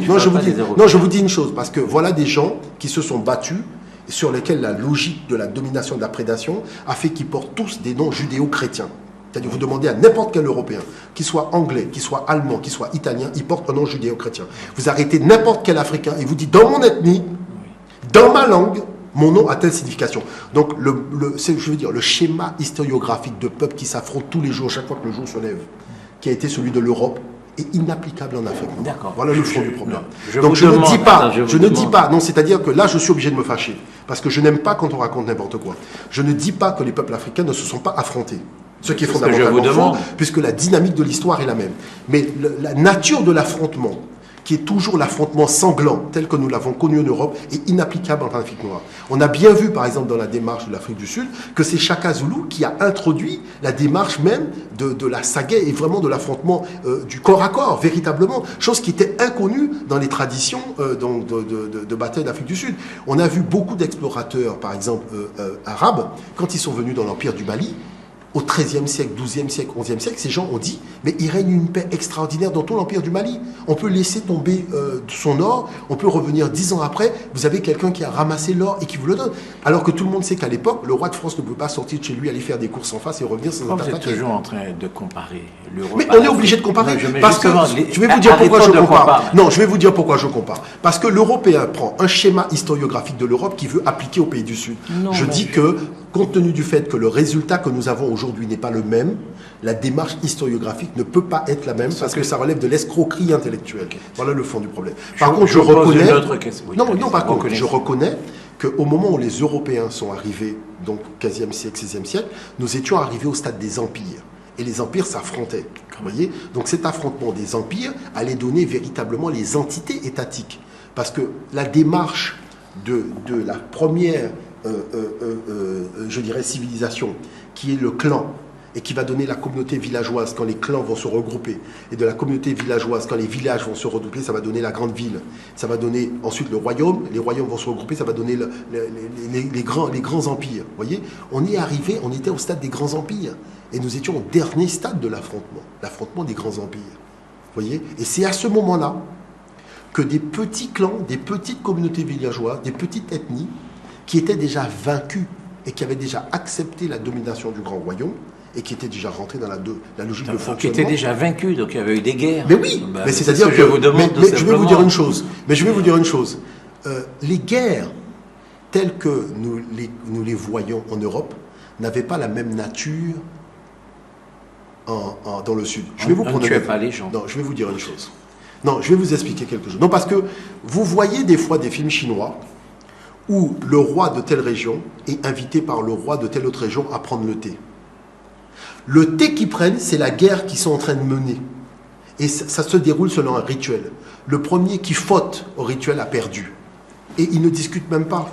C'est-à-dire à travers une tasse de thé. C'était des guerres pacifiques en Afrique. Mais c'est-à-dire que la notion de guerre, qui est issue des peuples nomades patriarcaux, ne peut pas s'expliquer et ne peut pas être. On ne peut pas prendre des notions qui sont valables dans une culture et les appliquer telles quelles dans une autre culture. Ce que je vous demande, est-ce qu'il y avait des guerres en Afrique? Il y avait des guerres en Afrique. Et vous pensez que la guerre, c'était aller prendre le thé l'un chez l'autre? Moi, je vous dis une chose, relisez les annales africaines, vous allez être très surpris. Parce que nous avons été formés à l'école de Jules Ferry, nous sommes mono dans notre façon de voir. L'Afrique, et je ne dis pas l'Afrique, les pays du Sud en général, nous demandent tout simplement à revoir notre jugement. Parce que, premièrement, le résultat n'est pas le même, la démarche n'est pas le même, et le cadre culturel n'est pas le même. Quand on a affaire à un cadre culturel qui n'est pas le même, le fonctionnement de l'histoire n'est pas le même. Non, mais c'est vrai que les Écossais ne se battaient pas comme les Français. Je veux dire, on ne se bat pas forcément de la même façon. Mais la guerre, c'est la guerre. Il y avait bien des guerres en Afrique, entre les ethnies, entre les tribus, entre les rois, entre les royaumes, entre les empires. Oui ou non? Je vais vous expliquer encore quelque chose. L'Afrique est un continent qui est quand même sérieusement un peu plus grand que toute la communauté européenne réunie. Lorsque deux frères voulaient monter sur le trône, eh bien, la plupart du temps, le frère prenait sa cour et allait 200 km plus loin. Et il s'installait 200 km plus loin. Comme ça, il y avait le premier frère qui succédait à son père, le deuxième qui voulait succéder à son royaume, il allait 200 mètres plus loin. Et ce mouvement-là, vous voyez, qu'on retrouve dans beaucoup de traditions africaines, c'est justement pour éviter la guerre. Parce que toutes les stratégies... Ça existait aussi en Europe, c'est-à-dire l'aîné héritait et le cadet partait. Mais est-ce qu'il allait fonder son royaume? Oui, il allait fonder dans les colonies, ça c'est autre chose, mais il partait aussi. Il allait fonder les colonies. Non, ceci dit, sur la base des principes, l'Afrique a eu des grandes armées. Il y a eu tout ce qu'on a connu, c'est-à-dire la chevalerie africaine avec le Moro-Naba, avec les gilets à côte de maille. Quand Soundiata Keita a fondé l'Empire du Mali, c'est dans une grande guerre face à Soumaoro Kanté. Donc on est d'accord, voilà. C'est-à-dire qu'il y avait des guerres avec des chevaliers, gilets à côte de maille, il y avait tout ça. Voilà. Mais à partir du moment où, vous voyez, il y avait la constitution du royaume et qu'il y avait le jeu culturel qui jouait, parce que c'est pas, je dirais, le royaume conquis n'était pas dominé par le royaume vainqueur. Hein. C'est-à-dire qu'il y avait des conditions tout simplement d'intégration de ce royaume dans le royaume vainqueur. Et même l'armée du royaume vainqueur continuait à siéger toujours au même endroit, mais rentrait dans le cadre de la défense du grand royaume. C'est-à-dire que les fonctionnements culturels même. Et pourtant, vous savez, beaucoup de Français l'ont noté. Hein. Moi, je pense à des gens tels que Liliane Crété, Serge Dagé, ces auteurs-là, qui ont analysé la dynamique. Eux-mêmes ont reconnu qu'on ne peut pas appliquer le schéma historique de l'Europe à l'Afrique noire. Parce qu'il y a quand même le trait culturel qui fait que le schéma de l'histoire est différent. Mais sur les grands principes, c'est-à-dire faire la guerre et compagnie, naturellement, il y a eu des guerres. Naturellement, il y a eu des guerres parce qu'il y a eu des rivalités. Mais il y a eu des guerres, je dirais, aussi dans la dynamique qu'on a vue aussi en Europe, c'est-à-dire avec des chevaliers, avec des gilets à côte de maille, avec tout cet apparat-là qu'on ne montre pas non plus aux jeunes générations aujourd'hui. Mais des guerres de conflits, d'intérêt sur des choses précises. Par exemple, vous aviez cette avancée de l'arabe, de la culture musulmane, la pratique de l'esclavage qui était défendue par Soumaoro Kanté par rapport à Soundiata Keita qui voulait mettre un terme à tout ça. Donc comme il n'y avait pas de possibilité de conciliation, ça a donné lieu à une grande guerre. Et l'affrontement a eu lieu dans la plaine de Kirina. Et ça a été la défaite totale de l'armée de Soumaoro Kanté, qui a été poursuivie d'ailleurs dans les montagnes par Soundiata Keita. Et après, qu'est-ce qu'a fait Soundiata Keita? Il a fondé l'Empire du Mali. Et la première chose qu'il fait, c'est qu'il crée la déclaration des droits de l'homme. C'est-à-dire, il dit voilà la constitution sur laquelle va fonctionner donc ce royaume. Et dans cette constitution, il a mis un terme à tout fonctionnement inhumain tel que l'esclavage et compagnie. Donc c'est de là que c'est intéressant parce qu'on a des matériaux historiques qui nous permettent véritablement de voir ce qu'a été la réalité de cette histoire africaine. Voyez. Mais l'histoire africaine ne s'explique pas simplement par des guerres. Ça s'explique aussi par des mouvements, je dirais, d'hommes qui ont voulu créer des villes, qui ont voulu donner à cette ville-là une fonctionnalité. Vous avez des villes plutôt commerçantes, vous avez des villes qui étaient plutôt des villes universitaires, telles que Tombouctou, voyez, donc où il y avait beaucoup d'écoles, beaucoup de savoirs qui étaient transmis. Les gens venaient de partout d'ailleurs, même d'Arabie, pour pouvoir recevoir des enseignements là-bas. Ce que je veux dire par là, c'est que le moment de cette rencontre entre l'Europe et l'Afrique a fait que, en dépit de tout l'armement donc que l'Afrique disposait à l'époque, il y a une donnée qu'il ne faut pas oublier, c'est véritablement le fusil et le canon. Là, dans tous les confrontements, des confrontations à armes égales, rares sont les fois où l'Afrique a perdu, mais dans cette confrontation-là, à armes inégales, bon, là, il faut quand même admettre que la supériorité nordique s'est imposée, pas seulement à l'Afrique, à tous les pays du Nord. D'accord. Donc c'est ça. Et c'est de là que le monde est parti dans un projet économique, c'est-à-dire qu'une exploitation de l'homme par l'homme. Et pour pouvoir arriver à le faire, il a fallu sortir une classe d'hommes du champ des humains. C'est là qu'on arrive à la problématique des biens meubles. Pourquoi ? Parce qu'on voulait tout simplement affecter à ces ouvriers, entre guillemets, enfin à ce cheptel humain, des qualificatifs qui pouvaient être utilisables dans le cadre du droit. La raison pour laquelle on a fait les captifs en tant que bien meuble, c'est tout simplement pour pouvoir l'utiliser dans le cadre d'un cadre légal, c'est-à-dire dans un cadre de bien de consommation, un bien qu'on possède, qu'on peut vendre et acheter. Et c'est pour ça qu'ils ont été transformés en bien meubles, vous voyez, pour répondre, si vous voulez, aux impératifs du droit. Mais à partir du moment où le rapport de force a été, je dirais, même sur les plantations, parce que l'esclavage c'est un jeu de rapport de force incessant. À partir du moment où le rapport de force a été rééquilibré, on le voit avec Haïti, eh bien, il y a eu la possibilité de gagner. Et c'est finalement ce qui s'est passé en Haïti, c'est-à-dire une victoire éclatante donc d'anciens captifs, tout simplement parce qu'on a renversé le principe du rapport de force. Comment vous pouvez dire, attendez, est-ce que pendant le Moyen-Âge, en Europe, il y avait l'exploitation de l'homme par l'homme ? Oui, il y avait le servage. Bien sûr, je veux dire, donc on ne pouvait pas lier l'exploitation de l'homme par l'homme à la rencontre entre l'Afrique et l'Europe. Je peux même dire que depuis tout le temps, il y a eu l'exploitation de l'homme par l'homme. Oui, non, c'est-à-dire que ça, c'est valable pour les pays nordiques. On ne peut pas l'appliquer pour les pays du Sud parce que l'environnement culturel est totalement différent. Alors, attendez, je vous pose juste une question. Revenons en Amérique du Sud, par exemple, avec les conquistadors. Comment pouvez-vous expliquer que si peu d'hommes, même avec leurs armes, mais des armes qui étaient défavorisées par la végétation, difficile de traîner un canon dans l'Amazonie. Comment si peu d'hommes ont pu conquérir de si grands pays habités par tant de gens, les Incas, les Mayas, etc. Si ces civilisations elles-mêmes n'étaient pas en difficulté, n'avaient pas un problème, quoi, si tout le monde était heureux dans ces civilisations, comment est-ce que ces étrangers arrivés là, on peut les conquérir si facilement ? Alors, ça, c'est la version de l'histoire des Européens. Non, je vous pose la question. Parce que c'est une question que les jeunes Africains, les jeunes Martiniquais, les jeunes Guadeloupéens qui sont actuellement en France, à qui vous adressez, ils se posent toutes les questions que je vous pose. Comment est-ce qu'on a été si grand, si pharaonique, etc., et qu'aujourd'hui, ils nous dominent comme ils nous dominent là? C'est la question qu'ils sont en train de se poser. Non, mais c'est-à-dire que la première chose qu'il faut dire aux gens, c'est que la Grèce a existé. Ça a été une grande civilisation. Il n'en demeure pas moins que la Grèce s'est effondrée. La Rome antique a existé. C'est-à-dire, la vie de toute civilisation, c'est naître, grandir et disparaître. Je dirais, c'est valable pour le Nord comme pour le Sud.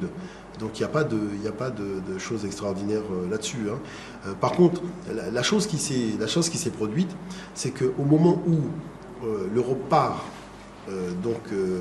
parce qu'il y avait les Vikings avant. Les Vikings avant partaient avec le bouclier, l'épée. Ils n'ont pas détruit les civilisations comme les Européens après sont partis avec la poudre à canon et le canon. C'est-à-dire vraiment ce qu'il faut comprendre, c'est que la notion de poudre à canon et canon, plus la ruse, c'est véritablement... Mais bon, pour expliquer les faits, vous savez, il faut comprendre une chose. L'Européen a envoyé d'abord des explorateurs qui n'étaient pas des explorateurs, c'était des espions. Donc ces gens sont partis espionner le fonctionnement de populations et ces populations ont fait confiance en accueillant un étranger qui vient nous voir, on lui rend visite, on lui fait découvrir le royaume. Et cet étranger qui est là, qui se fait passer pour quelqu'un qui est venu très loin à la rencontre de peuples, a un petit calepin dans lequel il note la mine de diamants est par là, la mine d'or est là. Bon, ces gens ont 35 épées, ils ont 40 flèches, ils ont 35 arcs. Bon, les guerriers s'entraînent à tel endroit, à telle heure. Le gars, il note. Bon. Et quand il transmet son rapport aux autres, ils connaissent déjà tout le fonctionnement militaire de l'État qu'ils vont agresser.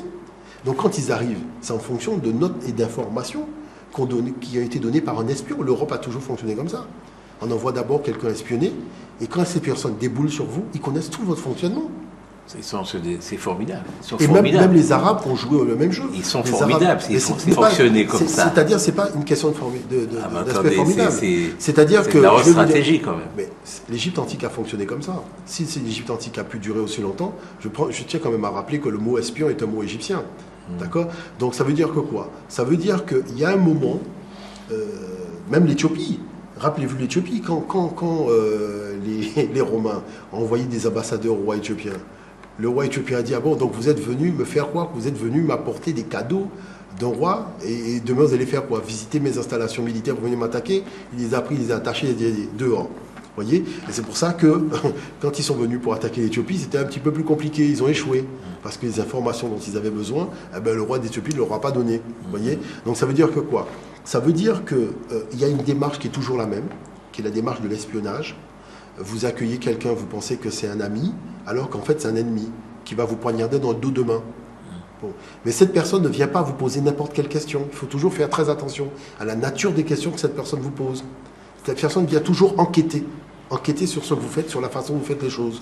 Parce que vous êtes en train de perdre votre savoir-faire et votre originalité à partir du moment où vous répondez à sa question. Et ça, c'est encore valable aujourd'hui. Ce n'est pas des choses qui sont valables pour hier, c'est encore valable aujourd'hui. Il faut faire très attention à un certain nombre de choses. Parce que les gens sont toujours les mêmes. Et la nature du problème est toujours la même. Voyez ?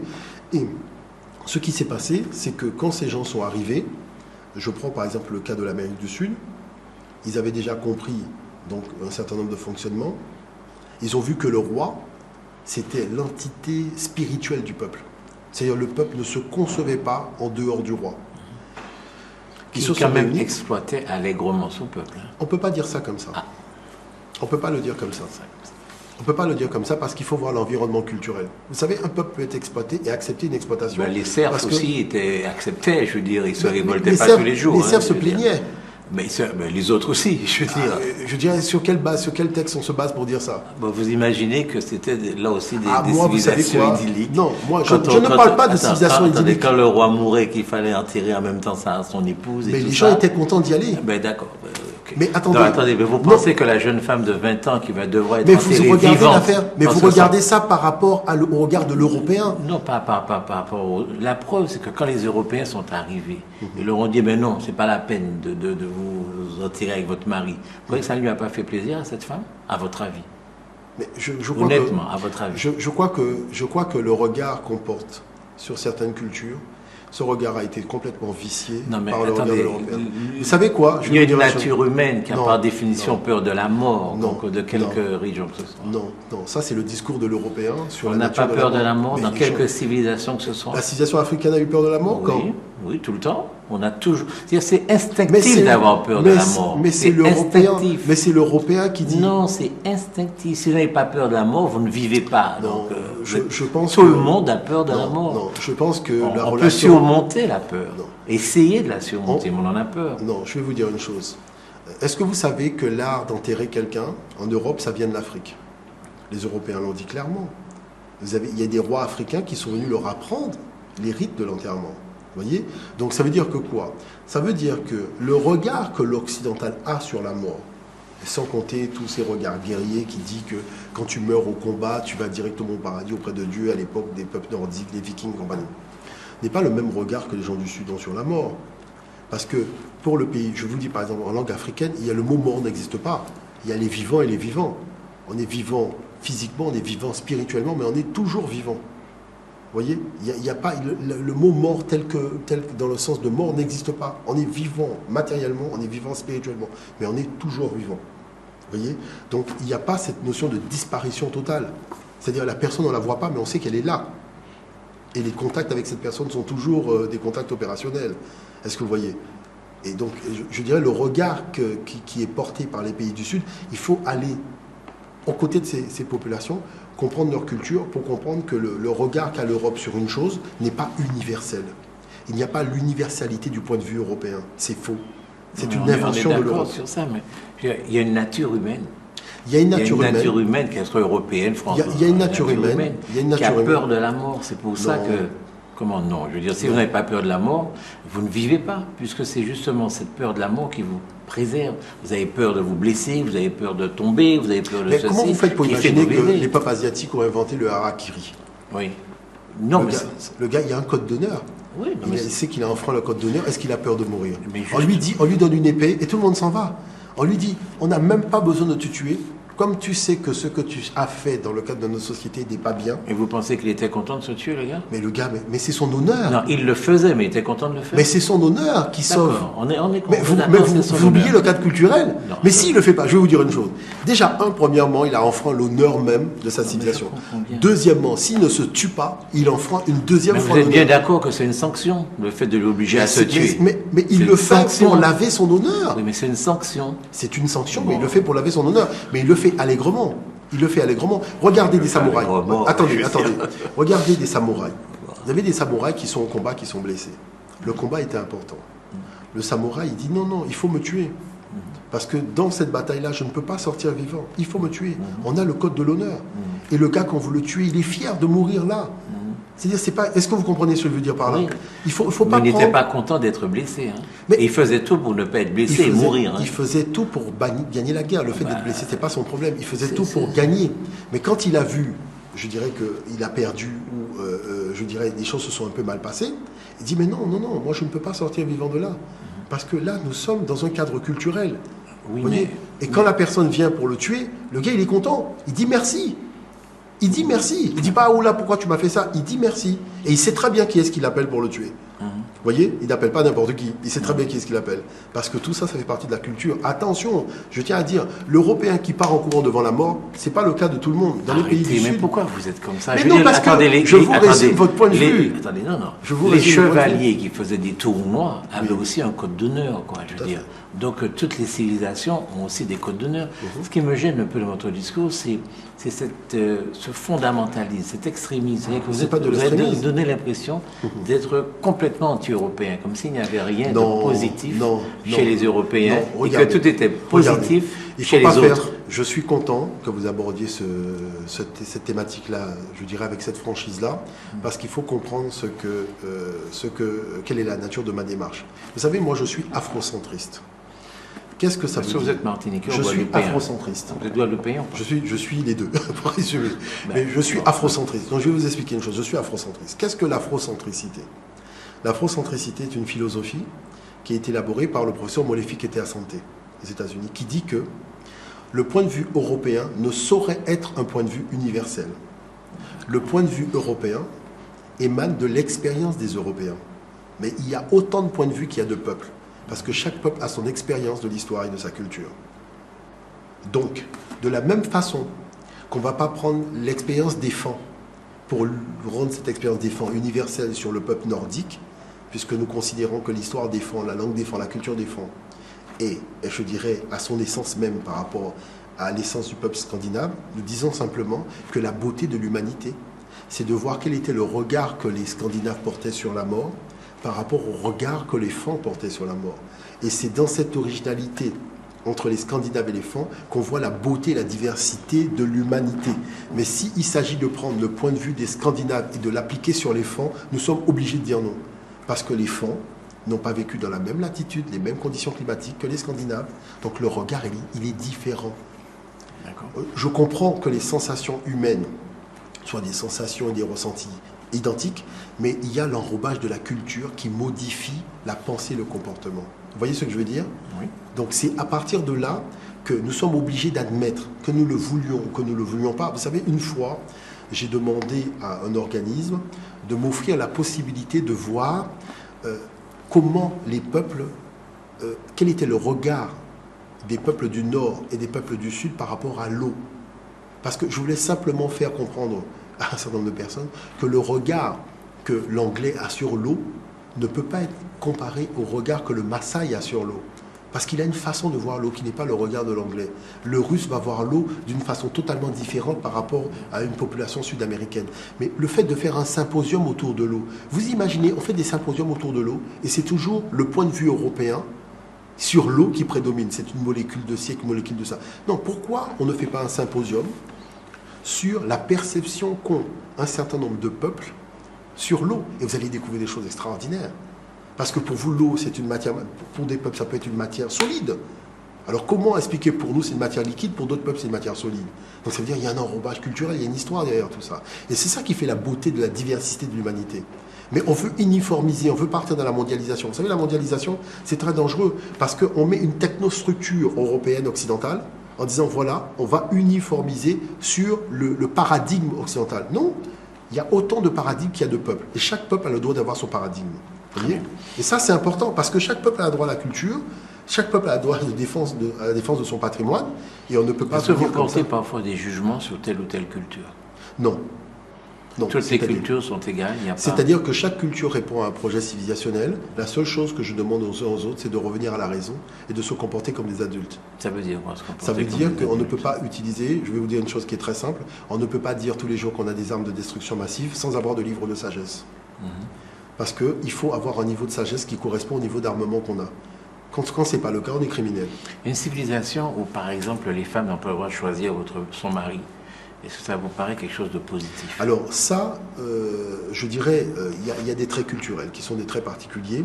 Il y a un parcours que font les peuples à travers l'humanité, qui est aussi un parcours assez particulier. Vous savez, les Européens, ce sont des petits farceurs. Les femmes ont eu le droit de vote il n'y a pas si longtemps. Oui, que vous revenez encore sur les Européens. Mais non, vous faites une fixation. Je ne vous parle pas des Européens. Non, mais c'est pas ça. C'est pas une question de fixation, parce qu'il y a toujours ce regard de l'Europe sur le comportement culturel. Mais non, je vous demande à vous, vous êtes un homme, là, monsieur. Moi, je dis simplement que chaque peuple met dans son sein, je dirais, les luttes qu'il faut. Je vous demande, vous, si vous êtes partisan d'une civilisation où la femme n'a pas le droit de choisir son mari et est mariée à l'âge de 13 ans. Non. Avec un homme. Définitivement voilà, c'est ce que je vous demande. Moi, je vous dis définitivement non. Définitivement non. Parce que, je dirais, nous sommes issus d'une tradition où ce genre de choses n'existait pas. Je vais vous dire une chose. Non, je vais vous dire une chose parce que la question que vous posez, elle est importante. Vous savez, en Afrique, il y a des jours où, il y a des moments dans l'année où on fait venir donc les jeunes garçons qui sont en âge de se marier. Et durant toute la journée... J'aime pas quand vous dites en Afrique. Parce que c'est un pays d'Afrique, c'est une région d'Afrique. L'Afrique, c'est pas l'Afrique est très diverse, je veux dire. Elle est très diverse, mais il y a des traits culturels qu'on retrouve dans non, ça, c'est pas forcément partout, ce que vous dites là. En tout cas, je vais vous dire une chose. Dans la région de l'Est, vous avez une journée qui est consacrée aux jeunes hommes qui orchestrent totalement la journée. Le lendemain, la journée elle est orchestrée directement par les jeunes femmes. Donc totalement par les jeunes femmes. Et ça permet aux uns aux autres de se rencontrer. Et c'est la femme qui va choisir son mari. Et quand elle a choisi son mari, donc elle va le pointer par l'index et on va lui mettre la bague sur l'index. Tout simplement pour lui rappeler que c'est elle qui a fait ce choix, vous voyez, comparativement. Mais c'est vrai que c'est ça qui est beau dans l'humanité, c'est-à-dire c'est d'avoir des réponses différentes. Mais est-ce que vous reconnaissez le droit, vous, tel que vous êtes là aujourd'hui, avec le niveau actuel de développement, vous êtes ou de non-développement, peu importe le niveau, est-ce que vous reconnaissez le droit de regarder des pratiques de certains peuples, de certaines personnes, et de dire c'est dommage, c'est pas bon? Est-ce que vous reconnaissez le droit de dire ça et de faire ça? C'est l'objectivité qu'il faut conserver. Il faut garder une certaine objectivité. C'est-à-dire que moi je vois que très souvent on pointe des pratiques négatives alors qu'il y a des pratiques qui sont très positives qui ne font jamais l'objet de discussion. Il faut rester objectif parce que vous savez, dans certaines civilisations il y a des choses qu'on ne comprend pas, il y a des choses très bizarres qui ne peuvent s'expliquer que dans un cadre culturel. C'est vrai qu'on peut avoir envie de porter atteinte à la technostructure d'une civilisation en modifiant un peu son regard et son jugement, mais c'est-à-dire que quelque part on a un but qu'on poursuit, parce que je ne vois pas pourquoi une femme qui serait voilée en Afghanistan ça dérangerait quelqu'un qui fait les courses à Londres.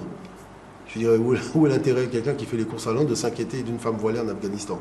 Vous voyez, c'est qu'il y a quelque chose. Parce que je me sens responsable de ce qui se passe dans le monde entier. Non.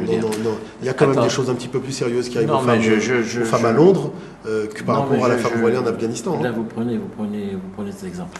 Vous avez participé à ce procès contre le colonialisme à l'invitation du mouvement international pour la réparation. Est-ce que vous êtes partisan de cette réparation?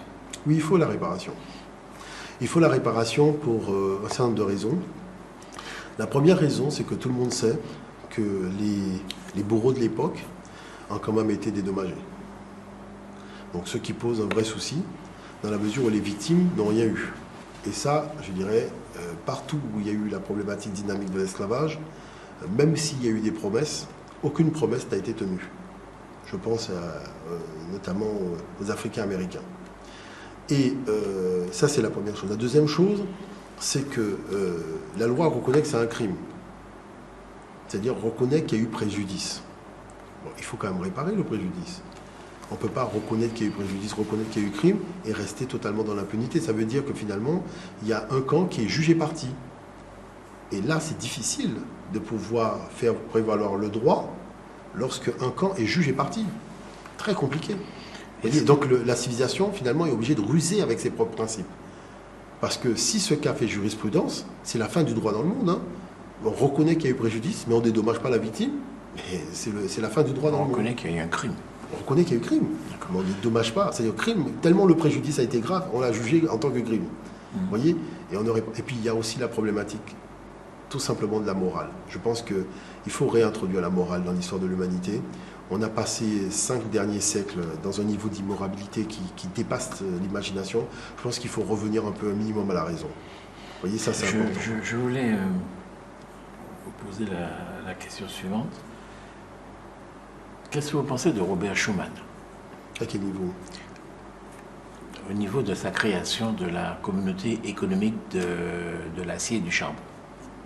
Vous savez, à partir du moment où les gens se sont lancés dans une dynamique industrielle, en se disant, bon, on va exploiter les matières premières qu'on a. Je dirais, mais exploiter les matières premières qu'on n'a pas, au détriment des peuples qui les ont, là, c'est déjà un problème. Donc, cette communauté, la CECA, la communauté européenne du charbon et de l'acier, a été créée moins de 10 ans après la fin de la Deuxième Guerre mondiale. C'est-à-dire que voici deux peuples, les Allemands, les Français en particulier, qui se sont foutus sur la gueule comme c'est pas possible. 10 ans seulement, 10 ans c'est rien au niveau de l'histoire. 10 ans après la fin de la guerre, ils décident d'oublier. Ils décident de se dire, on va oublier ça, on va se mettre ensemble et on va créer l'Europe. Qu'est-ce que vous pensez de cette démarche?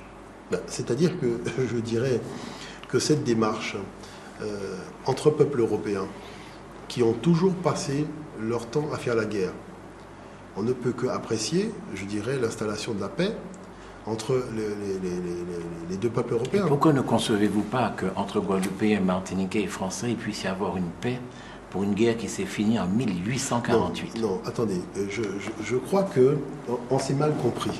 On s'est mal compris, il faut repositionner la problématique. Nous partageons la même planète. C'est-à-dire qu'on a une responsabilité d'adulte par rapport à cet espace que nous partageons. Cet espace et nos rapports ne peuvent pas être basés sur de la prédation. C'est ça le fond du problème. C'est-à-dire, vous enlevez la prédation, le vivre ensemble est possible. Mais on ne peut pas, dans le cadre de la prédation, parler du vivre ensemble.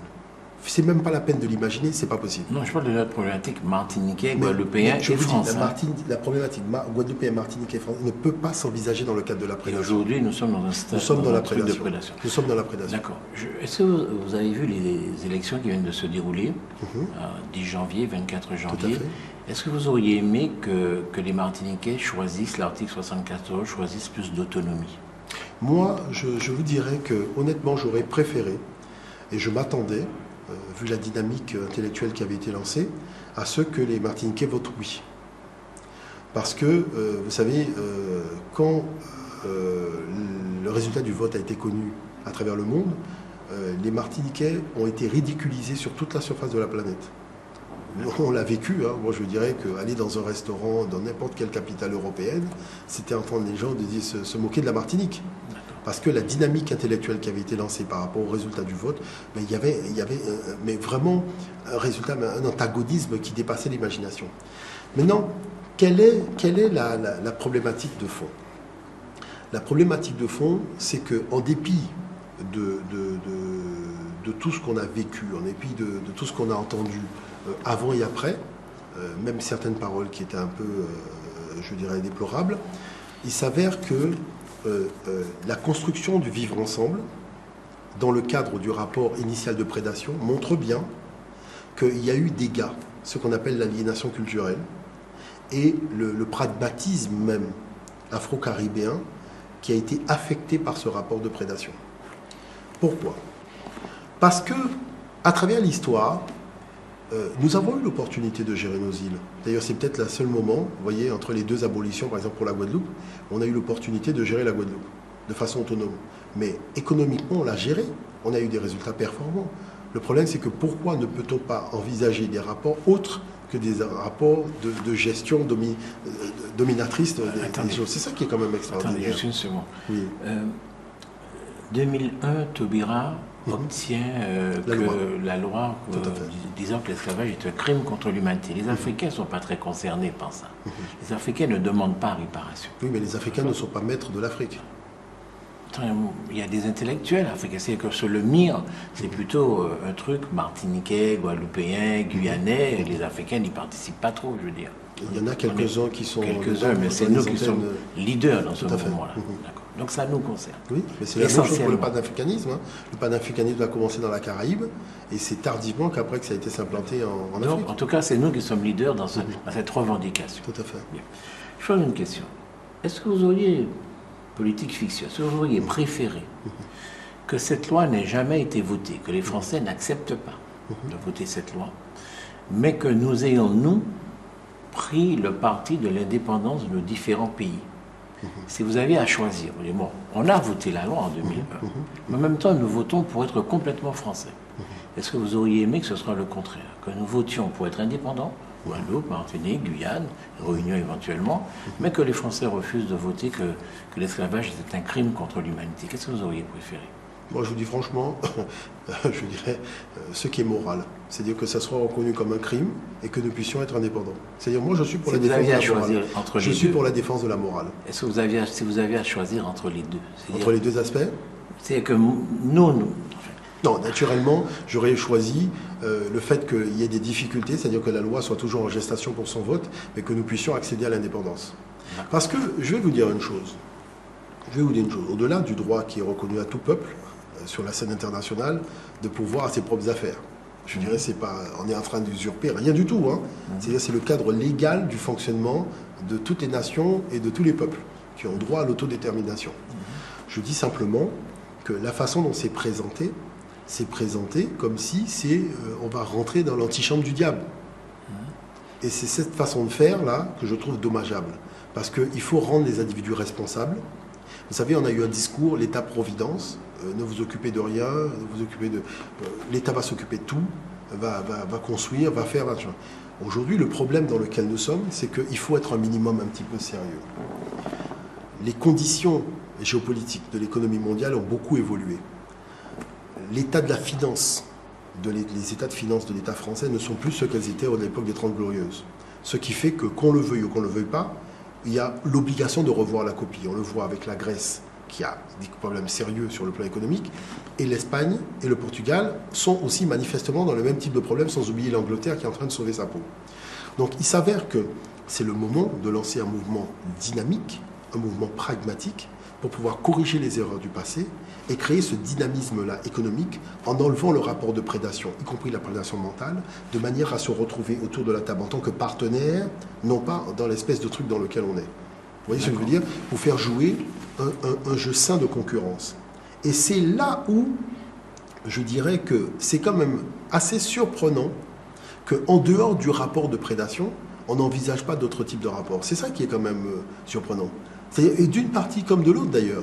C'est-à-dire qu'aujourd'hui, je pense qu'il faut quand même accéder à un certain niveau de conscience qui fait que c'est normal que l'éducation de la jeunesse martiniquaise soit conçue par le peuple martiniquais et que les jeunes puissent connaître un certain nombre de choses qui concernent l'histoire déjà du monde noir dans lequel ils font partie. Ensuite, le monde de l'espace caribéen, parce qu'il y a un espace caribéen qui est l'espace dans lequel on est. Quelle est la nature de nos échanges avec cet espace-là? On a un savoir-faire. Est-ce que ce savoir-faire de la Martinique, le génie martiniquais, est-ce qu'il est mis en valeur dans les îles d'à côté? C'est tout ça la problématique.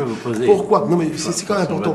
Non, mais pourquoi la Martinique doit-elle envisager son développement avec des entités qui se trouvent à 10 000 km de là où elle est, alors qu'il y en a des entités qui sont à 20 km, à 30, à 100 km? Tout simplement parce que les moyens de communication ont fait que le monde est un village et que c'est vrai qu'il ne suffit pas que vous soyez mon voisin pour que je m'entende mieux avec vous que quelqu'un qui est loin. Ce n'est pas vrai. Le monde n'est pas bien. totalement un village. Parce que si je prends, par exemple, le nombre d'avions, le nombre de Martiniquais qui atterrissent, je ne sais pas moi, en Jamaïque, par rapport au nombre de Martiniquais qui atterrissent à Paris, on verra que...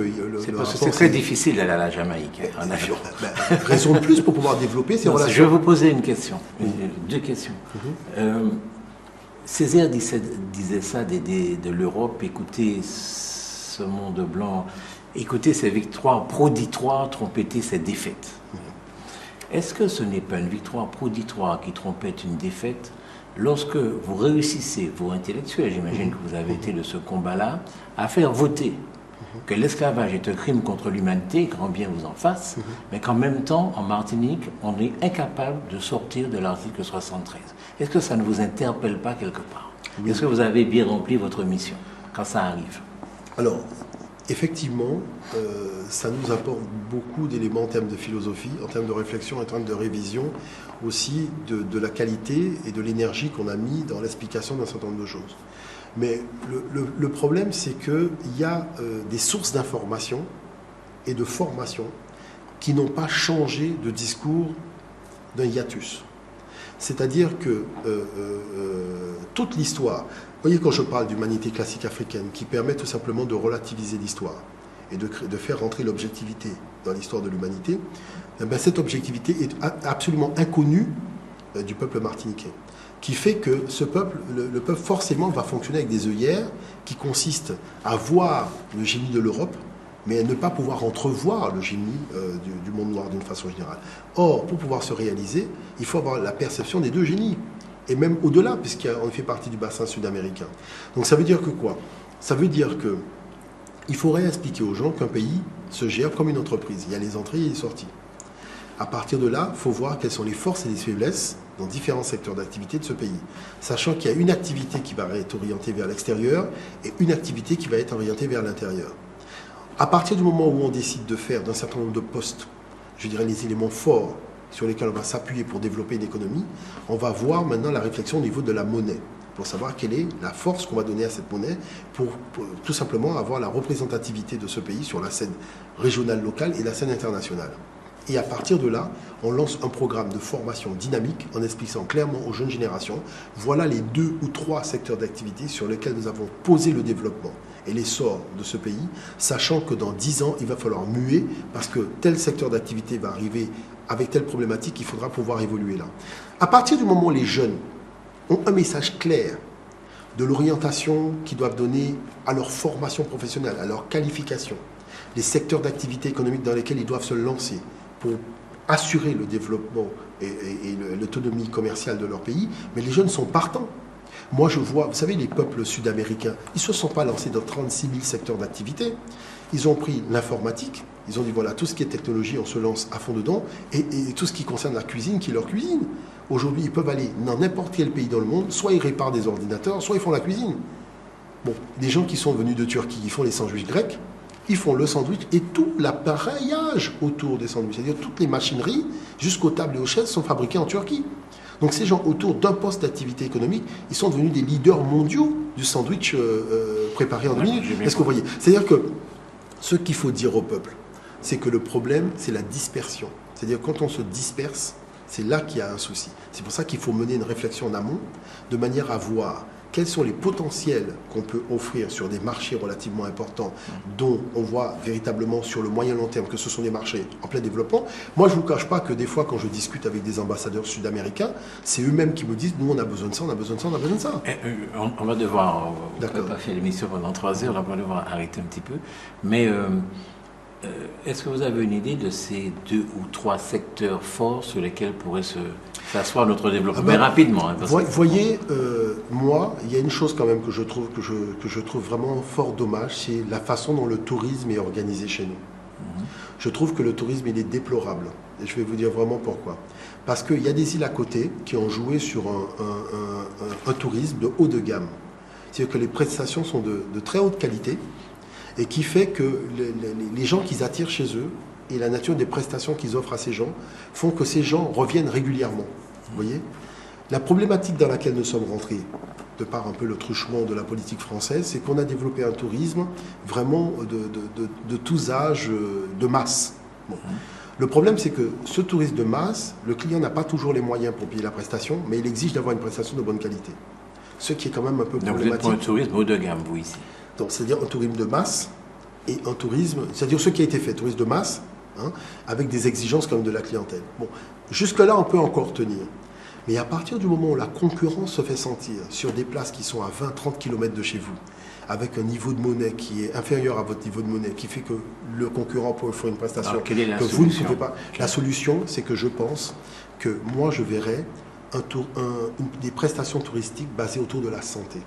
Parce que je me rappelle de nos grands-mères qui avaient dans le patrimoine la possibilité, par la terre, par des plantes, par des thés, de soulager certains maux. Et voilà que tout ce patrimoine qui fait partie du génie martiniquais n'est absolument pas exploité dans le cadre du tourisme. Et qui fait que ça justifierait. Moi, je vous dis une chose. Hein. J'imagine une touriste américaine qui viendrait en Martinique parce qu'elle a un problème avec son foie. Elle passe 15 jours en Martinique et en même temps, elle se fait traiter avec, donc, tout simplement les herbes naturelles de la Martinique. Quand elle repart, elle reprend l'avion et qu'elle se sent beaucoup mieux, je vous garantis que cette femme parlerait à toute sa famille de son séjour en Martinique parce qu'elle est venue, elle avait mal au foie, elle est repartie, elle allait mieux. Et ça fait honneur au génie martiniquais. Vous voyez ce que je veux dire? Donc ça justifie une qualité de prestation puisqu'on a fait une promesse. Vous avez mal au foie, vous passez 15 jours en Martinique, vous repartez, vous sentez, vous êtes totalement guéri, vous vous sentez mieux. Et vous voyez ce que je veux dire par là? Là, ça devient un concept. Est-ce que vous voyez ce que je veux dire? Voilà un petit peu l'orientation que je regarde. Deuxième question, c'est parce qu'il faut aller un peu plus vite, parce que le temps est passé.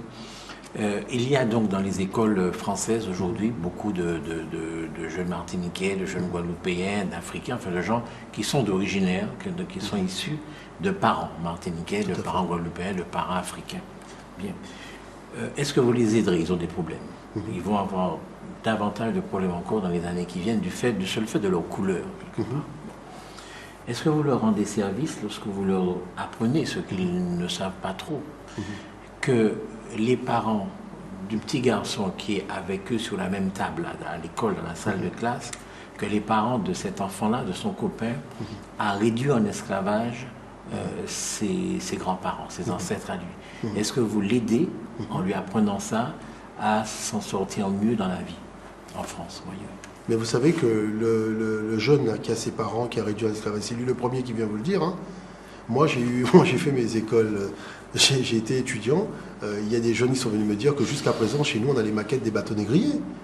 C'est-à-dire que le jeune, il vous amène une vraie chaîne, il vous amène des trucs. C'est-à-dire que c'est pas le... C'est assez rare quand même. Ah, moi, je peux vous dire que je peux vous donner un certain nombre de personnes qui m'ont clairement dit les choses. C'est-à-dire que il faut savoir que le jeune qui vit cette réalité aujourd'hui, bien qu'il soit blanc, il n'est pas là en train de se dire c'est moi qui... Non, au contraire, il y a beaucoup de jeunes qui ont envie de parler justement des réparations et de voir, parce que c'est des choses qui sont chez eux. Est-ce que vous voyez ce que je veux dire? Donc, c'est-à-dire, au contraire, ils savent très bien cette chose. Et ils disent, ben, comment je peux faire pour pouvoir réparer quelque part les choses qui ont été faites? Parce que tout l'héritage familial, les maisons, tout ce qu'ils ont hérité viennent de cette période-là. Donc, les Blancs, il y a beaucoup de Blancs qui se demandent comment ils font faire pour réparer. En tout cas, je vous dis que les jeunes générations sont des générations qui ne sont pas du tout fermées sur ces questions-là. Hein. Parce qu'ils savent très bien que l'héritage familial qu'ils ont, certains... Vous savez, moi, je vais vous dire une chose. Hein, il y a même des jeunes slaves qui viennent me voir et qui me disent mais ces gens qu'on rasillait à l'intérieur de l'Europe, c'est nous. Il s'appelle Chavoni. Moi, il y a un monsieur qui m'a montré sa carte d'identité. Et effectivement, le quai des esclaves à Venise s'appelle la Riva des Chavoni. Et c'est son nom. Et pourtant, ça veut dire le quai des esclaves. Vous voyez ce que je veux dire par là? Donc, vous savez, moi, j'ai été invité par les Occitans. Les Occitans, ce sont des Français qui vivent dans le sud de la France. Quand vous allez chez eux, il n'y a rien écrit en français. C'est-à-dire que je suis allé dans des villes, il n'y avait rien écrit en français. Ces gens ont leur langue, leur patrimoine, leur culture, et ils disent, mais au contraire, il faut pouvoir faire exister ces cultures et ces langues-là. C'est-à-dire que la démarche, elle n'est pas uniforme. On voit bien qu'aujourd'hui, il y a un monde qui cherche à exister, c'est le monde qui a été écrasé par les siècles d'impérialisme, et ce monde-là dit, mais nous avons nos originalités culturelles, nous avons nos potentialités, tout le monde sait très bien que l'économie d'un peuple est basée sur sa culture. Est-ce que nous pouvons nous en sortir sans cette réparation? Non, je pense que, je vais vous dire une chose, la réparation, c'est pas pour nous, c'est pour l'Europe même.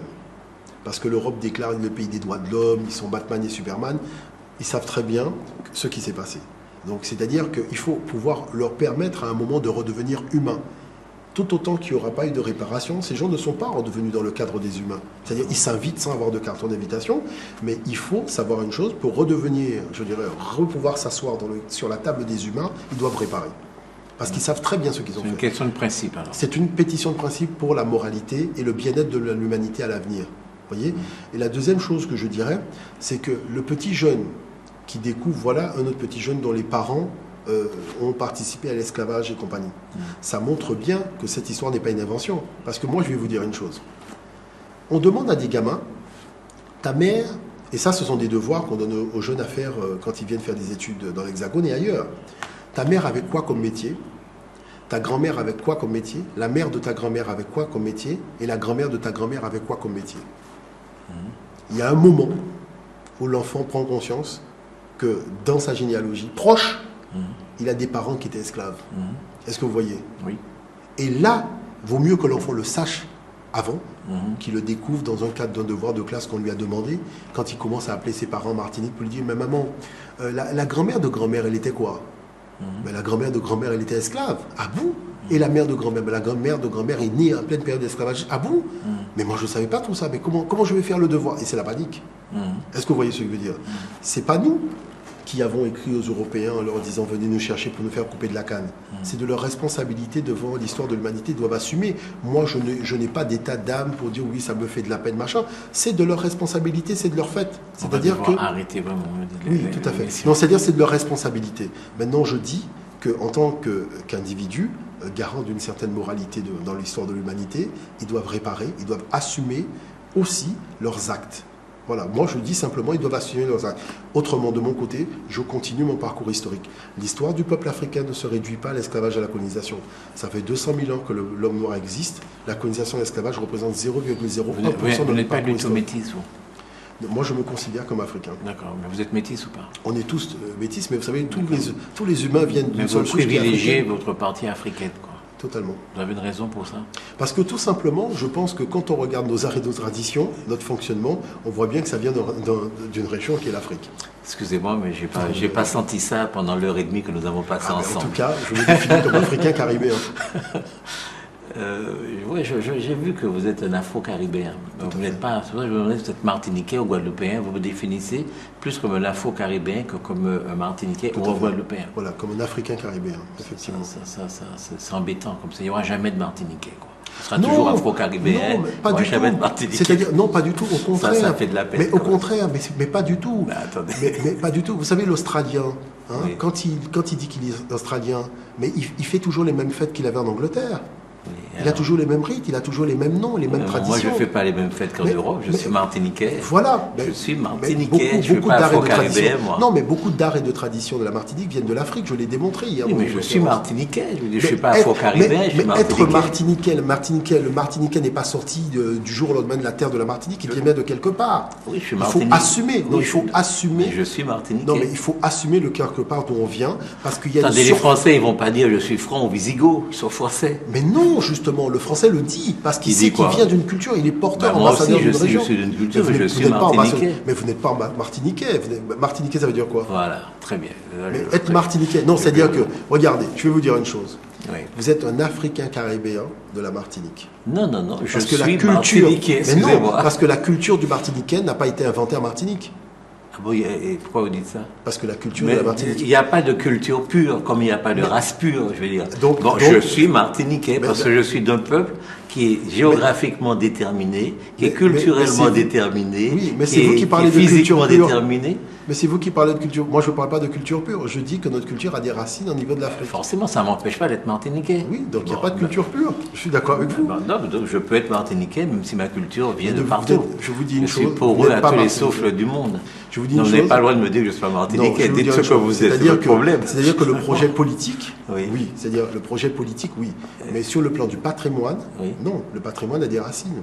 Oui. Et quand on veut connaître l'originalité de la culture de la Martinique, on est obligé de voir les racines. Certainement, mais de tous les peuples, de toutes les civilisations, pas seulement martiniquais. Ça n'empêche pas aux gens de dire je suis anglais, je suis écossais, je suis français. Nous sommes martiniquais, nous sommes les seuls à être incapables de dire qu'on est martiniquais. non mais l'américain, non mais fou, c'est pas ça, l'américain qui est blanc. Oui. Il se définit comment? Il dit il est WAPS. Oui, il est américain. Non, il dit les WAPS. Non, bah ça c'est non dans un autre Mais rapport. il sait Mais très si bien vous, d'où si il vous lui vient. demandez, je suis américain, comme le droit américain, Non, mais là, je suis américain. l'Américain, quand il a construit Oui. la Maison Blanche et compagnie, il Oui. a utilisé le patrimoine culturel de quoi? De l'Europe. Oui. C'est le patrimoine culturel de l'Europe qu'il a reconstruit chez lui. Non, on est d'accord. Bon, Ça ne l'empêche pas maintenant, d'être où est le américain. mais où le patrimoine culturel du Martiniquais, vous allez le prendre Ça en Europe? n'empêche pas d'être américain. Non, mais le patrimoine culturel des Martiniquais, vous allez le prendre où? Je suis poreux à tous les souffles du monde, donc je le prends partout. C'est pas un Non, problème. on peut pas bâtir on peut pas bâtir. Bien un sûr peuple que c'est pour comme notre ça que se équipe. bâtissent Mais des non. cultures. Mais non, parce Bah, que les attendez, cultures c'est ont des évident. antécédents historiques. Il y a Oui. une signification. Quand on fait un mur comme ça, ce mur a une signification culturelle. Un mur chinois Oui, ne peut non. pas être comparé à un mur indien, qui ne peut pas être comparé à un mur asiatique. Si nous, La on culture vient d'un martiniquaise Oui. existe, c'est évident, quoi. Elle est composée par un apport indien, par un apport africain, par un apport européen, et je suis martiniquais. Oui, mais Je suis dans la quel composante cadre de cet tout apport ça. c'est géré? Peu importe le cadre. Je Mais suis non, mais le martiniquais, cadre est mais pour peu beaucoup. importe le cadre. Certains étaient dans une maison Je sais où on pas. était en train de couper de la canne. Je ne suis pas maître du cadre. Je suis martiniquais et moi je pense que je peux m'en sortir dans ce Au monde. contraire, je dis mais m'entends en effectivement. étant martiniquais. Mais je vous dirais, vous irez plus vite en reconnaissant que vous êtes afro-caribéen, D'accord. martiniquais. Excusez-moi, je suis martiniquais. Bon, Mais c'est sur ce africain désaccord fondamental. D'accord.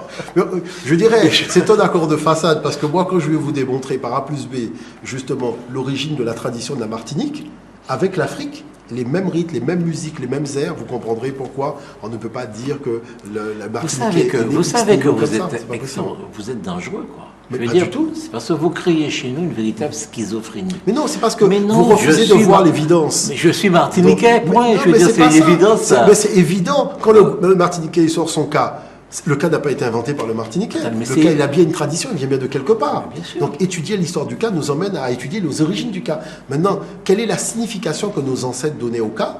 Quelle est la signification qu'on donne aujourd'hui? C'est ça qui grandit le Martiniquais. C'est de connaître, c'est d'avoir sa culture générale sur Ce sa qui culture. m'intéresse aujourd'hui, moi personnellement, c'est de regarder devant. Mais le De fait d'être dire qu'il faut africain n'empêche pas de regarder devant. que je domine le monde d'aujourd'hui. Et moi, Mais je comment crois vous que voulez dominer le monde d'aujourd'hui sans racines? On n'a jamais vu ça. si j'ai mes racines, je suis martiniquais. Ce que je veux vous dire, ce je que vais je vous veux poser vous une dire, question. ce que Je vais vous poser une dire, question. c'est que pendant que vous vous battez Oui. pour qu'on reconnaisse que l'esclavage est un crime contre l'humanité, pendant ce temps-là, on vous prend votre pays et le peuple de votre pays dit je veux être français. Mais- C'est ça la réalité d'aujourd'hui. La Avec les réalité- combats tels que vous les menez. Oui, non, je vais Mais vous dire, on non, oblige- c'est important ce que vous dites. Non, c'est important ce que vous dites. Oui. Vous savez, nous, on ne se bat pas pour dire que l'esclavage est crime. Nous nous battons. Ah, ça a été un grand Nous nous combat, battons hein. contre l'aliénation Ça a été passé. culturelle. Voilà le fond du problème. Parce que nous pensons que de cette page d'histoire, il aurait résulté une altération de la pensée, du fonctionnement psychologique. Donc c'est important de redonner aux gens leurs racines. Ce qui a de très important aujourd'hui, justement quand on veut se lancer, on a besoin de prendre appui et de compter sur des racines. Parce que ce sont les racines qui donnent la texture et la culture, c'est-à-dire l'enrobage mental, psychologique, à la puissance de ce que vous allez faire. Pas besoin d'aller en Afrique chercher ça. Maintenant, la Martinique Pas besoin d'aller en la Martinique a été fondée sur quelles valeurs? Ce ne sont pas des valeurs de Martiniquais. La Martinique a été fondée sur des valeurs françaises pour une exploitation de l'homme par l'homme. C'est ça le projet de la Ça n'a Martinique. rien de français, ça. L'exploitation de l'homme par l'homme, c'est pas une caractéristique française, je veux dire. Ça a toujours existé dans toutes les sociétés, dans toutes les La Martinique civilisations. a été fondée dans le cadre d'un projet d'exploitation de l'homme par l'homme. D'accord? Donc, si vous êtes Martiniquais, commencez par changer le nom de la Martinique. Ah bon? Trouvez un autre nom. Mais la Martinique a été fondée, le mot Martinique a été trouvé par des gens qui avaient un projet civilisationnel de l'exploitation de l'homme par l'homme. Oui. Vous voulez récupérer la paternité du territoire? Trouvez un autre nom. Pourquoi? Donnez d'autres valeurs à ce pays. Pourquoi? Parce Pourquoi vous voulez que je c'est des change valeurs de nom? l'autre. La Martinique, je l'ai créée autant que les autres, je veux dire. Je Vous l'ai l'avez créé créée. comment? En la subissant. Oui, en la subissant. Mais Vous l'avez créé. Mais on ne peut pas subir et créer. Si. Parce que ce que vous êtes en train de dire là est encore plus dangereux. Ça veut dire que les maîtres de la Martinique, ce sont les béquets. Parce que selon vous, c'est eux qui décidaient, Alors, c'est eux qui moi, je vais machinaient, vous raconter donc ils une s'en histoire. mêlent. Et ça, c'est Je dramatique. vais vous dire une ce chose. discours-là. Mais enfin, Il y avait un pays qui s'appelait la Haute-Volta, oui, qui qui avait un niveau de corruption très élevé. Oui. Arrive Thomas Sankara qui dit, ce pays, il faut que nous puissions le fonder nous-mêmes avec des valeurs différentes. Oui. il crée le Burkina Faso. Oui. Vous prenez n'importe quel rapport de n'importe quelle organisation internationale, vous verrez que le niveau de corruption a chuté. Oui. Parce qu'il a donné à son peuple J'en sais idéal rien de si valeur. ça a chuté. Mais moi, Parce en tout que cas, moi j'ai vu Compaoré les n'est pas documents. mieux que les autres. Non, en tout cas, moi j'ai vu les documents Je sais pas si ça a et j'ai chuté. vu l'article qui a été fait dans le Times à ce sujet-là. Parce qu'il a donné des valeurs civilisationnelles propres à son peuple, le résultat a été différent. Donc moi, ce que je veux dire par là, c'est que la Martinique a été créée sur un projet civilisationnel très précis. Oui. Si vous voulez donner une autre orientation, vous êtes obligé de vous asseoir pour définir un projet civilisationnel différent, bien dans sûr. lequel le nom de l'île ne serait pas la Martinique. Mais ça, c'est votre problème. Je veux dire que Césaire a dit, attendez, les nègres, c'était les nègres. Césaire a pris ce nom, il l'a gardé, et puis il l'a magnifié. Non, mais c'est-à-dire il n'a pas dit les nègres ne s'appelleront plus nègres. Non, Bon, c'est-à-dire que, vous savez, quand on fait une équation mathématique, quand on dit 2 et 2 font 4, si on veut obtenir 4, il faut mettre 2 et 2. Oui. Vous voyez, si on met 2 et 1 et on veut obtenir 4, moi je dis faites ce que vous voulez faire, moi je suis plus dedans. Moi je sais que c'est 2 et 2 qui donnent 4. C'est-à-dire c'est un raisonnement logique qui aboutit à un résultat logique. Maintenant si on veut faire un raisonnement qui n'est pas logique, qui aboutit au résultat... L'histoire et les civilisations, en tout cas, moi je vous dis une chose, je vous rassure, mathématiques. Je vous rassure, je vous dis que vous avez très peu de chances d'arriver à bon port. Parce qu'il faut connaître le fonctionnement de l'humain, il faut connaître ce qu'on appelle la tradition, la valeur de la culture. Vous savez, la culture d'un homme, c'est l'essence même de cet homme. Non, moi, j'ai vécu en Afrique. Je connais tout ce que vous me dites là. Je dis que je suis martiniquais. Point. Je n'ai pas besoin d'avoir des références à toutes les... D'abord, j'aime pas, je vous le répète, quand vous dites l'Afrique. Je veux dire, ça ne veut rien dire.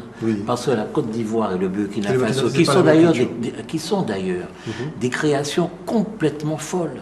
Moi, je vais vous raconter quelque chose. Vous savez que le Burkina Faso est au nord de la Côte d'Ivoire. Tout à fait. D'accord ? Il y a une réserve là, dans le nord de la Côte d'Ivoire, qui s'appelle Wango Fétini. C'est une réserve naturelle. Et il y a une tribu qui s'appelle les Lobis, qui sont une tribu de chasseurs et qui chassent. Donc quand ils ont un troupeau, eh bien ils chassent, ils peuvent le chasser pendant des semaines, quoi. Eh bien nous, on était justement en Afrique à ce moment, on était à la Wango Fétini, quelques semaines après seulement que les Lobis aient tué le gardien de cette réserve. Pourquoi ?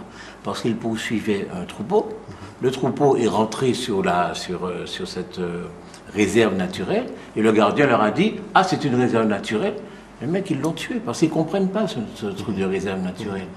Quand on va au Burkina Faso, ce sont des frontières complètement artificielles créées par le colonisateur.